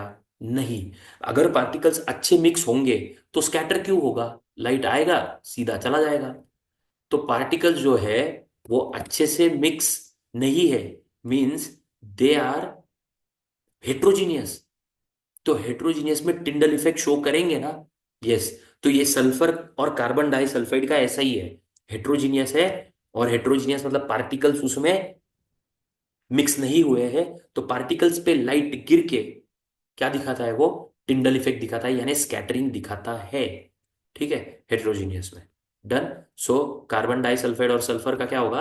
हेट्रोजीनियस होगा और वो टिंडल इफेक्ट दिखाएगा। डन। चलो आगे लेते हैं। टिंक्चर ऑफ आयोडीन क्या होता है? Tincture of iodine has antiseptic properties. हाँ, ये tincture of iodine antiseptic properties, कहीं पे अगर हमको स्किन ब्रूज हो गई, कहीं पे कुछ जख्म हो गई, तो वहां पे एंटीसेप्टिक से हम उसको क्लीन कर लेते हैं। तो वो टिंक्चर ऑफ आयोडीन जो डॉक्टर के पास होता है ना, एंटीसेप्टिक सॉल्यूशन होता है। तो this solution is made by what? कैसे बनाते हैं? तो ये आयोडीन को अल्कोहल में मिला के बनाते हैं। आयोडीन प्लस अल्कोहल, ऑप्शन का है आयोडीन इन अल्कोहल। आयोडीन को अल्कोहल में मिलाते हैं, जिसमें एंटीसेप्टिक प्रॉपर्टीज होती है, वो घाव पे लगाने को यूज करते हैं। आयोडीन प्लस वाटर नहीं, यार ध्यान से सुनना, iodine plus alcohol. So iodine in alcohol is called as tincture of iodine. This is called as tincture of iodine. Understood? ये बहुत इंपॉर्टेंट है, ध्यान रखना, ठीक है। चलो, which plastid has no color? which plastid has no color? Chromoplast. देखो, Croma, chromo word आया, तो क्रोमा का मतलब ही होता है कलर। ये कलर वाले प्लास्टिड्स ही होते हैं। प्लास्ट मतलब प्लास्टिड। क्लोरोप्लास्ट, ये तो भाई ग्रीन कलर का होता है, क्लोरोप्लास्ट ग्रीन ही होता है। क्लोरोफिल ग्रीन, ग्रीन पिगमेंट ही तो है ये, ठीक है। अदर देन ग्रीन जो है वो क्रोमा में आते हैं, क्रोमोप्लास्ट में, अदर देन ग्रीन। ल्यूकोप्लास्ट जो होता है, जैसे आपको ल्यूकोसाइट्स पता है, कलरलेस सेल्स, जैसे आरबीसी रेड ब्लड सेल्स होते हैं, तो ल्यूकोप्लास्ट। तो ल्यूकोसाइट्स क्या होते हैं? डब्ल्यूबीसी, है ना। तो ल्यूकोप्लास्ट यानी these are colourless. So which plastid has no colour? Leucoplast has no colour. Done, ठीक है। तो ल्यूकोप्लास्ट को कोई कलर नहीं होता। ल्यूको का मतलब ये है कि कलरलेस। ओके। चलो, सबसे इजी क्वेश्चन, इसमें तो कुछ है नहीं। माइटोकॉन्ड्रिया में ही बनेगा ATP. ATP synthesis takes place in mitochondria, no doubt. सबसे इजी है ये, क्योंकि एटीपी, एडेनोसाइन ट्राइफॉस्फेट, ये जो है ये हमारा एनर्जी करेंसी कहलाता है। This is energy currency. Energy currency क्यों? क्योंकि ये जितने एटीपी है उतनी एनर्जी प्रोवाइड करता है। तो जितने एटीपी है उतने एनर्जी प्रोवाइड करता है। तो वो एनर्जी बनती कहाँ पे है? तो आपको ये बिल्कुल सही से पता है कि एनर्जी कहाँ पे बनती है? माइटोकॉन्ड्रिया के अंदर। Mitochondria is the power house of the cell, पढ़ा है हमने। Yes, mitochondria is called the power house of the cell. इसीलिए पावर हाउस क्यों? क्योंकि उसके अंदर ही तो एटीपी से एनर्जी बनती है ना, तो देयरफॉर माइटोकॉन्ड्रिया में ही बनेगी, ये तो क्लियर है। डन। चलो, प्लाज्मोलाइसिस एक डेफिनेशन है in a plant cell. It is defined as what is plasmolysis? तो प्लाज्मोलाइसिस जो है, ये एक बड़ी सिंपल सी डेफिनेशन है एनसीईआरटी में। होता क्या है? पहली बात तो लाइसिस का मतलब होता है, हम तो ऐसे सोचते ही है, लाइसिस का मतलब है कि ब्रेक डाउन है। ठीक है, ये तो है ब्रेक डाउन, जो कि यहाँ पे दिया हुआ भी है। लेकिन क्या प्लाज्मा मेम्ब्रेन का ब्रेक डाउन होता है क्या? या श्रिंकेज होता है साइटोप्लाज्म का हाइपरटोनिक मीडियम में? कि श्रिंकेज होता है न्यूक्लियोप्लाज्म का? कि कुछ भी नहीं होता है? तो आप सोचो, आपको प्लाज्मोलाइसिस एक लीफ के एग्जाम्पल से आपको एनसीईआरटी में पढ़ाया था सेल वाले चैप्टर में। आपको हाइपरटोनिक और हाइपोटोनिक सॉल्यूशन था। तो इसमें क्या होता है मैं आपको बताता हूँ कि लीफ के अंदर का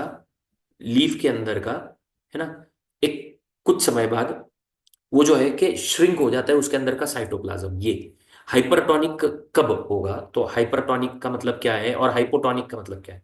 सी हाइपरटोनिक मतलब कि बाहर जो होता है, सेल के बाहर कम है और इसके अंदर ज्यादा पानी है, तो पानी बाहर चला जाएगा। बाहर चला गया तो साइटोप्लाज्म क्या, ऐसे साइटोप्लाज्म सिकुड़ जाएगा। That is shrinkage. ओके, तो श्रिंक हो गया ना वो, तो that is plasmolysis. Okay, that is plasmolysis. Leaf के एग्जांपल से साइटोप्लाज्म जो है, shrinkage of cytoplasm in hypertonic medium. ठीक है, तो इसका आंसर है बी। आइए समझ में, साइटोप्लाज्म जो है वो श्रिंक हो जाता है। अंडरस्टूड? चलो आगे बढ़ते हैं। Next, plasmolysis as a definition ही दिया है पूरी तरह। ठीक है, which cell organelle plays a crucial role in detoxifying many poisons and drugs in cell. अभी ऊपर ही मैंने बताया, पॉइजन, ड्रग्स, डिटॉक्सिफाइंग, यानी बॉडी का जो टॉक्सिक सब्सटेंसेस है, ठीक है, वो लीवर के सेल्स से क्लियर होता है। तो लीवर के सेल्स में ऐसे क्या है? तो लीवर सेल्स में आपको मिलेंगे, लीवर सेल में आपको मिलेंगे, देखो यहाँ पे स्मूथ एंडोप्लाज्मिक रेटिकुलम दिया हुआ है। This is very important, SER जो मैंने आपको ऊपर बताया था कि ये लिपिड्स तो बना ही रहे हैं, प्लस ये आपको क्या करेंगे, ये टॉक्सिसिटी को क्लियर करते हैं। टॉक्सिसिटी को क्लीन करते हैं। लीवर के सेल्स में भी स्मूथ एंडोप्लाज्मिक रेटिकुलम प्रेजेंट होते हैं लिपिड्स बनाने के साथ साथ। They clean the that all poison and drugs in a cell. Okay, smooth endoplasmic reticulum ध्यान रखना। ठीक है, गोल्गी एपरेटस नहीं, गोल्गी एपरेटस तो ये पैकेजिंग करता है। ठीक है, ये पैकेजिंग वाला रोल करता है। लाइजोसोम्स तो ये ठीक है, ये सेल्फ बर्स्टिंग सेल्स होते हैं, है ना। तो बाकी वैक्यूल्स तो कुछ नहीं, प्रोमिनेंट वैक्यूल्स वगैरह तो वो आपको प्लांट सेल में वगैरह मिलेंगे। तो लेकिन ड्रग्स और पॉइजन्स को क्लीन नहीं करेंगे। चलो, the cell organelle involve in forming complex sugars from simple sugars. अब ये इंपॉर्टेंट है, अब मैं आपको ना कुछ लिस्ट बना के देता हूं, देखो ध्यान से सुनो। गोल्गी एपरेटस, गोल्गी एपरेटस को पूरे हमारे बॉडी के सेल का ट्रांसपोर्ट सिस्टम बताया जाता है, और ट्रांसपोर्ट और पैकेजिंग सिस्टम बताया जाता है। ठीक है, ओके। दूसरा, आपका एंडोप्लाज्मिक रेटिकुलम। तो एंडोप्लाज्मिक रेटिकुलम मैंने ऑलरेडी ऊपर बताया आपको, रेटिकुलम ये दो होते हैं। ठीक है, एक स्मूथ एंडोप्लाज्मिक रेटिकुलम, दूसरा रफ एंडोप्लाज्मिक रेटिकुलम। ये प्रोटीन्स बनाएगा, एंजाइम्स और प्रोटीन्स, और ये लिपिड्स बनाएगा। लिपिड्स के साथ साथ ये टॉक्सिसिटी को हटाएगा, यानी मैं यहाँ पे लिखूंगा डिटॉक्सिफाई करेगा। और रफ एंडोप्लाज्मिक रेटिकुलम प्रोटीन्स और एंजाइम्स बनाएगा। ठीक है, तो ये फॉर्मेशन क्या काम कर रहा है, चाहे लिपिड्स हो या प्रोटीन्स हो, और डिटॉक्सिफाई कर रहा है। गोल्गी एपरेटस ट्रांसपोर्ट करता है, पैकेजिंग करता है बनाए हुए प्रोटीन्स को और जगह जगह पहुंचाता है। उसी दौरान वो इस कॉम्प्लेक्स शुगर्स को सिंपल शुगर्स में कन्वर्ट करता है। प्लस शुगर मेटाबॉलिज्म, है ना। तो शुगर मेटाबॉलिज्म मतलब ये कॉम्प्लेक्स शुगर्स को सिंपल में कन्वर्ट कराता है, गोल्गी एपरेटस। प्लास्टिड्स जो होते हैं वो प्लांट सेल में, आपको ऑलरेडी पता है कि प्लास्टिड जो है ये आपको फोटोसिंथेसिस के लिए काम आने वाले हैं, है ना, प्लास्टिड्स के अंदर। ठीक है, जो आपका chlorophyll, chloroplast, plastids green colour का पिगमेंट, सो फोटोसिंथेसिस के लिए काम आएगा। राइबोसोम्स मैंने बता दिया, राइबोसोम्स प्रोटीन के लिए लगते हैं, रफ एंडोप्लाज्मिक रेटिकुलम पे होते हैं। ईआर का मैंने फंक्शन बताया, एसईआर और आरईआर का। गोल्गी एपरेटस बहुत इंपॉर्टेंट है, पैकेजिंग सिस्टम और साथ ही साथ ट्रांसपोर्ट करके शुगर का मेटाबॉलिज्म कर रहा है। मतलब ही क्या कर रहा है, कॉम्प्लेक्स शुगर को सिंपल शुगर में कन्वर्ट कर रहा है। Note this down, this are very important. Other than this, है ना, अदर देन दिस बाकी भी ऑर्गेनाइल्स का आपको करना ही है, बट ये ऑप्शंस के मीनिंग भी तो जरूरी होने चाहिए। तो गोल्गी एपरेटस ये काम कर रहा है। Okay, Golgi apparatus, Golgi bodies बोल सकते हो आप। डन। चलो आगे देखते हैं। Cells of the tissue have dense cytoplasm, thin cellulose walls and prominent vacuoles। Okay, prominent vacuoles word important है। prominent मतलब, prominent का मतलब एकदम विजिबल, एकदम बड़ा, विजिबल एंड लार्ज। प्रोमिनेंट का मतलब क्या? Visible and large vacuole. तो अब विजिबल एंड लार्ज वैक्यूल किसमें है, आइडेंटिफाई द टिश्यू किसमें है, तो बस इस एक चीज से तो हम आइडेंटिफाई कर सकते हैं। साइटोप्लाज्म किसमें डेंस है, थिन सेलुलोज वॉल किसमें है। ठीक है, तो देखो थिन सेलुलोज वॉल, देखो स्क्लेरन कायमा जो होता है इसमें थिन सेलुलोज नहीं होता है, इसमें थिक होता है। ठीक है, और प्रोमिनेंट वैक्यूल तो इसमें भी नहीं है। ठीक है, और वो थिक होता है। ठीक है, फिर अगर आप बात करो तो ओके, पैरेन्काइमा में आपको स्टोरेज के लिए लगेगा। पैरेन्काइमा स्टोरेज के लिए काम करता है। थोड़ा थोड़ा फंक्शन देख लो। मेरिस्टेम, तो मेरिस्टेमेटिक टिश्यू में हमने देखा एपाइकल मेरिस्टेम, लैटरल मेरिस्टेम। तो मेरिस्टेम में प्लांट की जो हम बात कर रहे हैं उसमें मेरिस्टेम में ये ग्रोथ के लिए काम कर रहा है। कोलेनकाइमा आपको मैंने स्टार्टिंग में बताया था, कुछ क्वेश्चंस आए थे, तो ये फ्लेक्सिबिलिटी के लिए काम कर रहा है। किसके लिए काम कर रहे हैं? फ्लेक्सिबिलिटी के लिए। तो सोचो इसमें से ये थिक है तो ये तो ऑप्शन चला गया स्क्लेरन गायमा, बिकॉज इसमें तो कोई थिन सेलुलोज नहीं है। अब थिन सेलुलोज कोलेन गायमा में तो होता है क्योंकि फ्लेक्सिबिलिटी उसी से आती है। डेंस साइटोप्लाज्म भी होता है। प्रोमिनेंट वैक्यूल नहीं होता है कोलेन गायमा में। कोलेन गायमा में प्रोमिनेंट वैक्यूल मतलब वैक्यूल बड़ा सा नहीं होगा। ठीक है, तो प्रोमिनेंट वैक्यूल इसमें नहीं है। प्रोमिनेंट वैक्यूल मेरिस्टेम में नहीं, स्टोरेज के लिए प्रोमिनेंट वैक्यूल बड़ा पैरेन्काइमा में होता है। आया समझ में? So parenchyma contains prominent vacuole. Understood?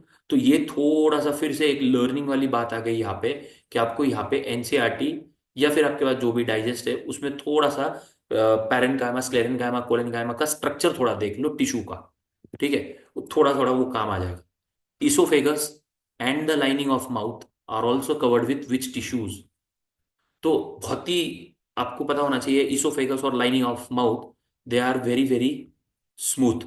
तो एकदम स्मूथ लाइनिंग होगी इसको, और जो स्मूथ लाइनिंग होगी तो इसीलिए ये तो क्लियर है कि ठीक है एपिथेलियल टिश्यू से तो होगा, एरियोलार टिश्यू का कोई संबंध नहीं है। स्ट्रिएटेड मसल टिश्यूज तो वो वॉलंटरी मसल्स में स्ट्रिएटेड रहेगा, उसका भी कोई सवाल नहीं, क्योंकि इसोफेगस और लाइनिंग ऑफ माउथ, इसोफेगस है ना, पेरिस्टालसिस करता है, नीचे भेजता है फूड को, तो वो इनवॉलेंट्री है, वॉलेंट्री का सवाल ही नहीं है। एरियोलार कनेक्टिव टिश्यू वो बोन्स और मसल में, तो उसका भी कोई सवाल नहीं है। एरियोलार का ये दोनों भी नहीं है। अब सिलिएटेड क्यों नहीं है? क्योंकि आपको पता है नोज या पूरा हमारा रेस्पिरेटरी लाइनिंग में सिलिएटेड, सिलिएटेड मतलब धागे जैसा होता है, सिलिया, थ्रेड लाइक। तो वो हमारे नॉस्ट्रिल में और हमारे रेस्पिरेटरी ट्रैक्ट में हवा को ट्रैप करके क्लीन करने के लिए सिलिएटेड एपिथेलियम लगता है। ये सिंपल स्क्वैमस एपिथेलियम, या फिर हम बोल सकते हैं स्क्वैमस एपिथेलियम में ये वो है जो बहुत ही स्मूथ है, थिन है, इसोफेगस और लाइनिंग ऑफ माउथ में यूज होता है। ये तीन क्यों नहीं है ये पता चला तो स्क्वैमस एपिथेलियम का पता चलेगा, क्योंकि स्क्वैमस एपिथेलियम बसता है जो कि इसोफेगस और लाइनिंग ऑफ माउथ में होता है। अंडरस्टूड? सिलिया नहीं होता है, रेस्पिरेटरी ट्रैक्ट में होता है, थ्रेड लाइक। ओके, चलो आगे बढ़ते हैं। Which of the following is not a marine fish? Okay, दो टाइप के फिशेस हमने इंप्रूवमेंट इन फूड रिसोर्स वाले चैप्टर में पढ़ी है। ठीक है, एक होती है मरीन फिश और एक होती है फ्रेश वाटर फिश। तो आपको बहुत एक सिंपल तरीका जो एनसीईआरटी में दिया हुआ है, मतलब याद करने के लिए मैं आपको बताता हूँ। नॉट बोला है, not marine fish, Katla, fresh water fish है। तो आप इतना याद कर सकते हो, रोहू एंड काटला। आप इतना याद कर सकते हो, rohu and catla are the fresh water. Rest all जो आपको आएगा, they are all marine. Rest all fish, rest all मतलब जो आपके एनसीईआरटी में है वो। तो आपको रोहू काटला के बारे में थोड़ा सा आइडिया, आप ये साथ में पढ़ सकते हो। Rohu and catla are the fresh water fishes. Marine मतलब सॉल्टी वाटर, मरीन मतलब सॉल्टी वाटर, तो which is not a marine fish. तो catla is a fresh water, मतलब वो मरीन नहीं है। मैकेरल, पॉम्फ्रेट, सार्डिन्स, है ना। हाँ, तो ये अगर आप याद रखते हो तो इससे आपको ये आ जाएगा, समझ में आ जाएगा कि काटला जो है ये फ्रेश वाटर। ओके, तो याद रखना इंप्रूवमेंट इन फूड रिसोर्सेज में काम का ही। Next, this is also very easy question now, nothing. Red Sindhi, Sahiwal, Jersey, ठीक है, ब्राउन स्विस, स्विट्जरलैंड, ये जर्सी आइलैंड, वहां के काऊ के ब्रीड्स है। किसके? काऊ के ब्रीड्स है। ऑब्वियसली पिग के नहीं है, बफेलोज के नहीं है, this are cow breeds. This is very simple. ये जर्सी आइलैंड से या ब्राउन स्विस स्विट्जरलैंड से, है ना, वही के साइलवाल और रेड सिंधी तो ये इंडियन एक्सोटिक ब्रीड्स है। ठीक है, काउस के है लेकिन, ठीक है, जर्सी से तो आप समझ ही सकते हो, they are cows breed. Next, ठीक है, नेक्स्ट में आप क्या है, which of the following is an incorrect statement regarding improvement in crop production. Incorrect कौन सा है regarding improvement of crop? Tallness is desired in cereals. देखो बहुत सिंपल सिंपल क्वेश्चन है। इनकरेक्ट स्टेटमेंट, अभी एनसीईआरटी की एक और इंपॉर्टेंट लाइन। अभी ये थोड़ा मैं ऐसे बार बार क्यों बोल रहा हूँ, क्योंकि इसमें आपका एक तो रीडिंग कम पड़ रहा है। अगर कुछ चीजें आपकी रीडिंग की बाकी होगी तो आप रीडिंग में क्या कर सकते हो, सिर्फ की समरी वाले पॉइंट्स आप कर सकते हो। जैसे यही गलत है, टॉलनेस नहीं चाहिए सीरियल्स को। आप थोड़ा सा नॉलेज के बेसिस पे क्वेश्चन पूछे जाते हैं एमसीक्यू। देखो सीरियल्स अगर टॉल बन गए तो ये ज्यादा रिक्वायरमेंट लगेगा इनको न्यूट्रिएंट्स का जो हम प्रोवाइड कर रहे हैं। तो सीरियल्स को वो नहीं चाहिए होता है। सीरियल्स को क्या चाहिए रहता है, शॉर्ट चाहिए रहते हैं सीरियल्स, ताकि उनका वो नरिशमेंट न्यूट्रिएंट सब किस की तरफ जाए, फूड की तरफ जाए। तो tallness is not desired, cereals में नहीं चाहिए। सीरियल्स शॉर्ट चाहिए। क्या चाहिए? शॉर्ट चाहिए। तो यही रॉन्ग है। आगे देखते हैं सही है क्या। Profuse branching is good for fodder crops. Yes, profuse branching, बहुत सारे ब्रांचेस।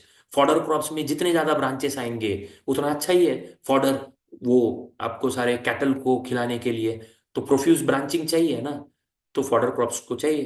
तो it is good, yes it is good, तो ये ट्रू है। Variety resistance to biotic stress is good factor to improve the crops, बराबर है। Resistance मिलना चाहिए बायोटिक स्ट्रेस से। तो बायोटिक स्ट्रेस मतलब क्या, बाहरी तरीके से कोई इंसेक्ट्स, कोई फ्लाइज, कोई जैसे बर्ड्स है, कोई छोटे से, है ना, ग्रास ओपर से या कुछ है। तो बायोटिक बात कर रहे हैं हम लोग, बायोटिक लिविंग बीन से जो खतरा होता है। किसको खतरा होता है? क्रॉप्स को। तो उससे रेजिस्टेंस मिलना चाहिए। Variety resistance to biotic, good है ये। हाँ, ट्रू है। Shorter duration of crop for sowing to harvesting is better option. हाँ, शॉर्टर ड्यूरेशन रहेगा तभी तो जल्दी जल्दी ईल्ड आएगा। तो ये भी ट्रू है। This is wrong. तो ध्यान रखना, सीरियल्स को टॉलनेस नहीं चाहिए, सारा नरिशमेंट न्यूट्रिशन जो देंगे वो खा लेगा। हमको तो फूड में जाना चाहिए, इसीलिए वो न्यूट्रिशन बचाने के लिए श्योरिटी रहा तो अच्छा रहता है। नेक्स्ट, ग्रेविटेशन का बहुत देर बाद क्वेश्चन आया है, देखो। ग्रेविटेशन इजी, ये हमने ऊपर लिया था उसी जैसा। जीई जो है ये acceleration due to gravity on earth है, ठीक है। तो ये acceleration due to gravity on earth, acceleration due to gravity on earth, ये कितना होता है पता है ना, 9.8 लेते हैं हम लोग मीटर पर सेकेंड स्क्वायर। याद रखा तो ठीक ही है। और जी एम जो है ये acceleration due to gravity on moon है। क्या ये मैंने ऊपर पढ़ाया था आपको कि मून पे कम रहता है और कितना होता है? तो ये होता है 1/6 times of gravity of earth. कम रहता है ना, तो अर्थ के कंपैरिजन में 1/6। तो ध्यान से देखना, ग्रेविटी मून का कितना होगा, ये इस इधर अगर आप देखो तो ये निकल के आता है 1.67। हमने इसमें भी मीटर पर सेकेंड स्क्वायर, हमने न्यूमेरिकल्स में भी सॉल्व किया था, 1.67 आता है। तो 1/6 टाइम्स है, तो G M is equal to 1/6 of G E. Earth का 1/6 है, उल्टा मत करो गलती से। तो G M is 1/6 of G E. So option D, understood. ठीक है, तो ये अच्छे से ध्यान रखना, ये वाले में कंफ्यूज नहीं होना। ये अर्थ का हो जाएगा कम, जीई थोड़ी 1/6 है, अर्थ का थोड़ी कम है, मून का कम है ना। G M is 1/6 of g e. Okay, so option D, done. चलो आगे बढ़ते हैं। The value of capital G बोला है in the law of gravitation. तो क्या होता है capital G? 6.67 into 10⁻⁻11 newton metre square पर केजी स्क्वायर। याद आया क्या? यही तो वैल्यू है। क्या है ये है यूनिवर्सल ग्रेविटेशनल कांस्टेंट। ये क्या है? Universal gravitational constant. इससे क्या समझ रहे हो? इससे समझ रहे हो कि this never changes. Universal gravitational constant, ये छोटा जी नहीं है भाई। 9.8 जो होता है वो नहीं है। 9.8 मीटर पर सेकेंड ये अर्थ का ग्रेविटेशनल एक्सेलरेशन है, विच इज स्मॉल जी। हम कैपिटल जी की बात कर रहे हैं, जो इस फॉर्मूला में होता है, F = G capital M small M upon D square या आर स्क्वायर होता है ना यहाँ पे। तो ये वाला जी जो है वो यूनिवर्सल ग्रेविटेशनल कांस्टेंट है। Throughout the universe it remain same. तो वो पूछ रहे हैं value of G depends on mass? नहीं। Depends on radius? नहीं। किसी पे भी डिपेंड नहीं है भाई। कांस्टेंट है वो थ्रू आउट द यूनिवर्स। उस वो किसी पे डिपेंड कैसे हो सकता है? कांस्टेंट है। So it does not depend on mass, it does not depend on radius, it does not depend both on mass and radius. ये किसी पे भी डिपेंड नहीं है। It is independent of mass and radius. Okay? It is independent. Capital G जो है वो independent है क्योंकि वो यूनिवर्सल है। ये वैल्यू उसकी फिक्स होती है। 6.67 इंटू 10⁻11 न्यूटन मीटर स्क्वायर पर केजी स्क्वायर। चलो, ये इंपॉर्टेंट है, ध्यान से देखो। The value of acceleration due to gravity. अभी एक्सेलरेशन ड्यू टू ग्रेविटी बोल रहे हैं, स्मॉल जी। अर्थ पे ऐसा बोला गया है कि इक्वेटर लेवल पे, ये इक्वेटर है, इक्वेटर लेवल पे थोड़ा सा रेडियस बड़ा है। क्यों? बल्ज हो जाती है इक्वेटर लेवल पे। अर्थ घूमती है ना, तो इस वजह से इक्वेटर लेवल पे अर्थ इक्वेटर लेवल पे बल्ज होती है, बल्ज। तो रेडियस बड़ा होता है। और पोल की तरफ ये कम रहता है। और ये जो है रेडियस इक्वेटर लेवल से, है ना, इक्वेटर पे बड़ा होता है। तो ये डिस्टेंस बढ़ गया सेंटर से। तो सेंटर से ये डिस्टेंस बढ़ गया, इसीलिए यहाँ पे डिस्टेंस ज़्यादा है। तो जी की वैल्यू क्या होती है? लेस होती है, कम होती है, एकदम लीस्ट होती है। ठीक है। और पोल के ऊपर जाके वो धीरे धीरे धीरे धीरे जैसे जाएंगे पोल की तरफ, वो डिस्टेंस कम हो जाता है, तो वो इंक्रीज होती है। तो it is least on equator. तो इक्वेटर पे ऐसी बल्ज होती है ना हॉरिजेंटली, इसीलिए ये डिस्टेंस बढ़ने की वजह से जी की वैल्यू एकदम लीस्ट हो जाती है। Okay. So it is not least at the poles. Poles पे ज्यादा रहती है। इक्वेटर और पोल्स पे सेम रहती है क्या? नहीं। Increase from pole to equator? नहीं। Increase from equator to poles, तो ये भी गलत है। It is least on equator. Equator पे सबसे कम होती है। ठीक है, ध्यान रखना। ये हमारा इंपॉर्टेंट टॉपिक भी है, जो आपको थियरी में काम आ सकता है कि change in the value of G ऐसा पूछा जाएगा। क्या पूछा जाएगा? Change in value of G of earth as we go from equator to poles. तो अगर इक्वेटर टू पोल गए तो वैल्यू बढ़ते जाएगी। पोल से इक्वेटर की तरफ आए तो वैल्यू घटते जाएगी। तो इक्वेटर में सबसे कम रहेगी। ठीक है। हाँ। फिर हाइट पे जाएंगे तो क्या होगा? डेप्थ पे जाएगी तो क्या होगा, है ना? हमने इसके एक छोटे से न्यूमेरिकल में एक्सप्लेन करते वक्त भी लिया था, है ना? तो डिस्टेंस कम कम कम होते जा रहा है। ठीक है। सेंटर में आ जाएंगे तो जी की वैल्यू तो बिल्कुल जीरो हो जाएगी, क्योंकि मास ही नहीं बचता कुछ सेंटर में, है ना? तो नीचे नीचे सेंटर में आ जाएंगे। तो चलो, लेकिन हमारा क्वेश्चन क्या था वो तो इंपॉर्टेंट है। इक्वेटर पे डिस्टेंस ज्यादा तो लीस्ट। हाँ। Principle of conservation of linear momentum is deduce from. Now this is another important question. Why? Momentum देखते ही आपको समझ में आता है सेकेंड लॉ, क्योंकि वो मोमेंटम पे डिपेंड है। लेकिन ये कंफ्यूज करने वाला क्वेश्चन है। कंजर्वेशन ऑफ मोमेंटम है, सिर्फ मोमेंटम नहीं है। वो क्या मोमेंटम का फॉर्मूला नहीं पूछ रहे? हमको पता था कि rate of change of momentum, याद करो, final momentum minus initial momentum upon time, ये इट डिपेंड्स ऑन फोर्स। ऐसा था क्या? नहीं, ऐसा था। तो ये फोर्स जो है ये हमारा एक्चुअली सेकंड लॉ पे डिपेंड है, सिर्फ अगर हम rate of change of momentum की बात करें तो। लेकिन वो कंजर्वेशन की बात कर रहे हैं, यानी ये मोमेंटम कंजर्व करने की बात कर रहे हैं।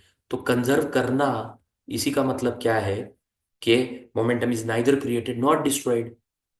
तो कोलिजन के पहले वाला मोमेंटम कंजर्व करना मतलब क्या? Momentum before collision is momentum before collision is same as momentum after collision. तो ये सिंपल सी बात है कि ये सेकेंड लॉ पे नहीं है, ये थर्ड लॉ पे डिपेंड है। थर्ड लॉ क्या है? Every action has equal and opposite reaction. तो यही तो मीनिंग हुआ ना, फिर मोमेंटम कोलिजन के पहले सेम है और मोमेंटम कोलिजन के बाद भी सेम ही रहता है। इक्वल एंड अपोजिट रिएक्शन की वजह से ये सेम रखता है। तो एक्चुअली थर्ड लॉ से डिड्यूस हुआ है। Third law equal and opposite reaction की वजह से वो स्टार्ट करते ना डेरिवेशन, वो थर्ड लॉ से ही हम स्टार्ट करते कि ये बॉडी इस पे कोलाइड हो रही है, ये इस पे फोर्स एग्जर्ट कर रहा है जब कोलाइड होते हैं। तो अब ये दोनों बॉडीज कोलाइड होंगे, ये फोर्स इस पे लगा रहा है, ये फोर्स इस पे लगा रहा है, तो ये फोर्स अपोजिट डायरेक्शन में लगा रहा है ना। तो इक्वल एंड अपोजिट डायरेक्शन, और तभी से इसी से हम मोमेंटम का कंजर्वेशन का फॉर्मूला निकालते हैं। जैसे हमको पता था वो m1u1 plus m2u2 equals to m1v1 plus m2v2, है ना ये फॉर्मूला इसी से आता है ना। तो ये थर्ड लॉ हुआ ना, फोर्स इक्वल एंड अपोजिट। हाँ, सेकेंड लॉ से तो ये मिलता है, rate of change of momentum. Okay, चलो next. The force the force of action and reaction are, अभी बताया मैंने। थर्ड लॉ क्या बोलता है न्यूटन का? थर्ड लॉ क्या बोलता है? The force of action and reaction are equal and opposite, so they are always equal and opposite in direction. Equal and same direction no, always unequal and unequal नहीं होते, equal होते। Always equal only, ठीक है, लेकिन equal and opposite होते हैं ना। तो more correct is B. Third law है ना, ये तो सिंपल सा है, ये तो कभी भूलोगे नहीं। थर्ड तो सबसे छोटा वाला इजी लॉ है, ऑलवेज इक्वल एंड अपोजिट। चलो नेक्स्ट।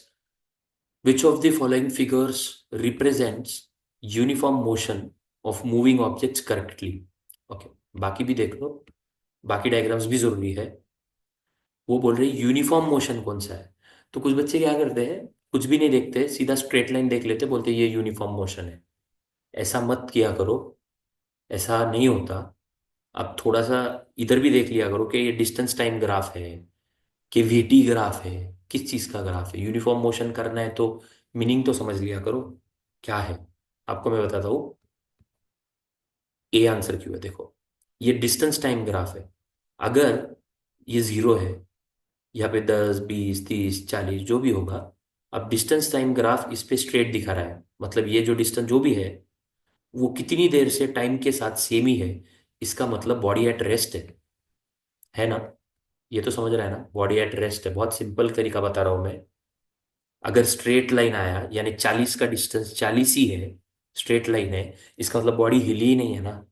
टाइम तो आगे आगे आगे आगे जा रहा है, लेकिन इस टाइम पे भी, इस टाइम पे भी, इस टाइम पे भी, इस टाइम पे भी तो सेम ही है ना, 40 पे ही है स्ट्रेट लाइन का मतलब। तो what does it mean? Body is at rest.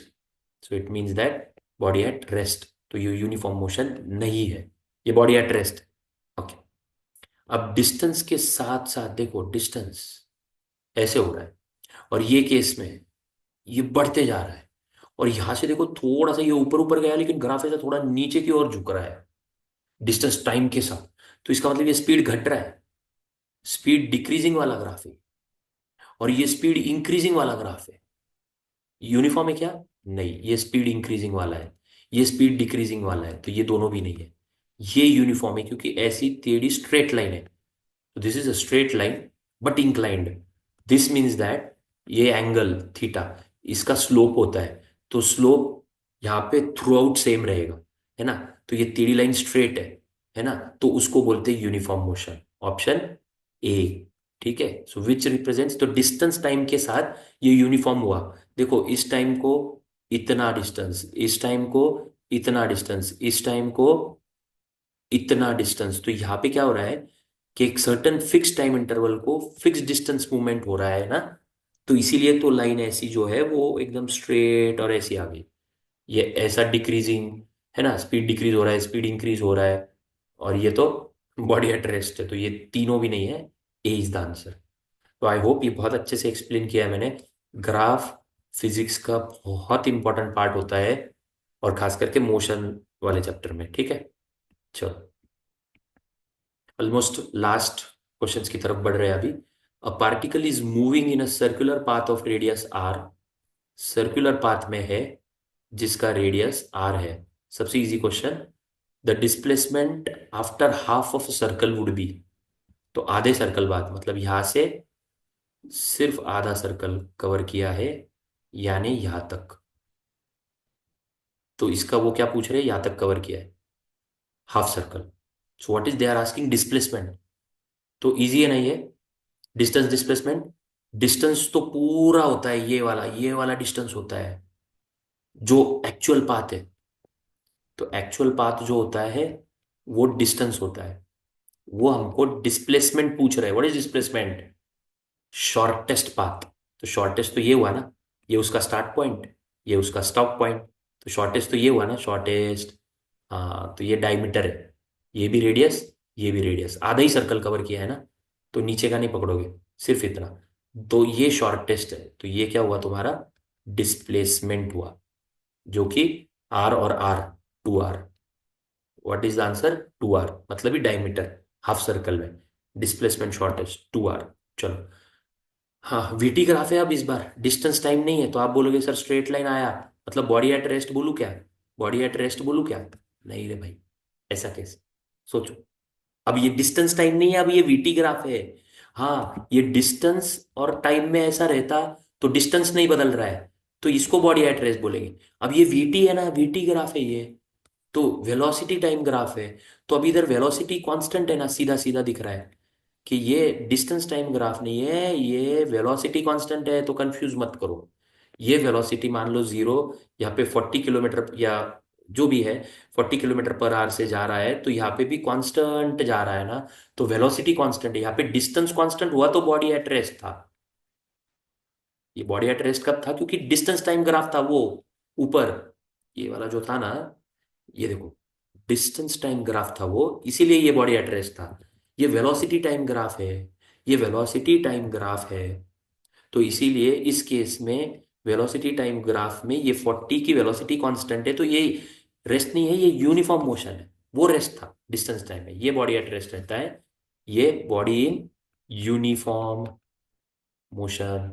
तो दोनों ग्राफ में देखो कितना इंटरेस्टिंग है, जस्ट ये डीटी ग्राफ है कि वीटी ग्राफ है, इससे भी कितना कंक्लूजन हमको मिल रहा है। इसीलिए मैंने फिर से बोला कि फिजिक्स में ग्राफ्स की स्टडी स्पेशली किया करो। ओके, चलो next, which structure connects the bones and muscles, last question है, ठीक है देख लेते, इजी है। लिगामेंट्स नहीं, टेंडन्स। बिकॉज लिगामेंट्स जो होते हैं, लिगामेंट्स कनेक्ट करते हैं बोन्स से बोन्स को। तो ये बोन्स और मसल्स बोल रहे हैं, तो वो टेंडन से होता है। तो tendons connect bones to muscles, ठीक है। बोथ ए एंड बी नहीं आएगा, टेंडेंस ही आएगा, नन ऑफ दिस तो है नहीं। तो लिगामेंट्स बोन्स टू बोन करते हैं इसलिए नहीं आएगा, tendons will connect bones to muscle. Okay, tendons, ठीक है। ये कनेक्टिव टिश्यूज है ना, कनेक्टिव टिश्यूज के टाइप है ना, कनेक्टिव टिश्यूज।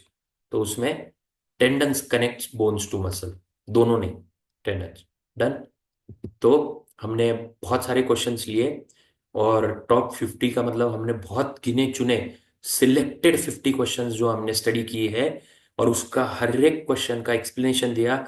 साथ ही साथ जो ऑप्शन गलत है वो भी मैंने एक्सप्लेन किए कि क्यों गलत है, ताकि आपको उसकी एक पूरी तरह स्टडी हो जाए और एक क्विक रिवीजन हो जाए, सही तरीके से महा रिवीजन जैसा हो जाए, है ना। तो आई hope you have enjoyed this entire session, और काफ़ी इसका फायदा हुआ होगा। Do read this notes and stay tune. Thank you.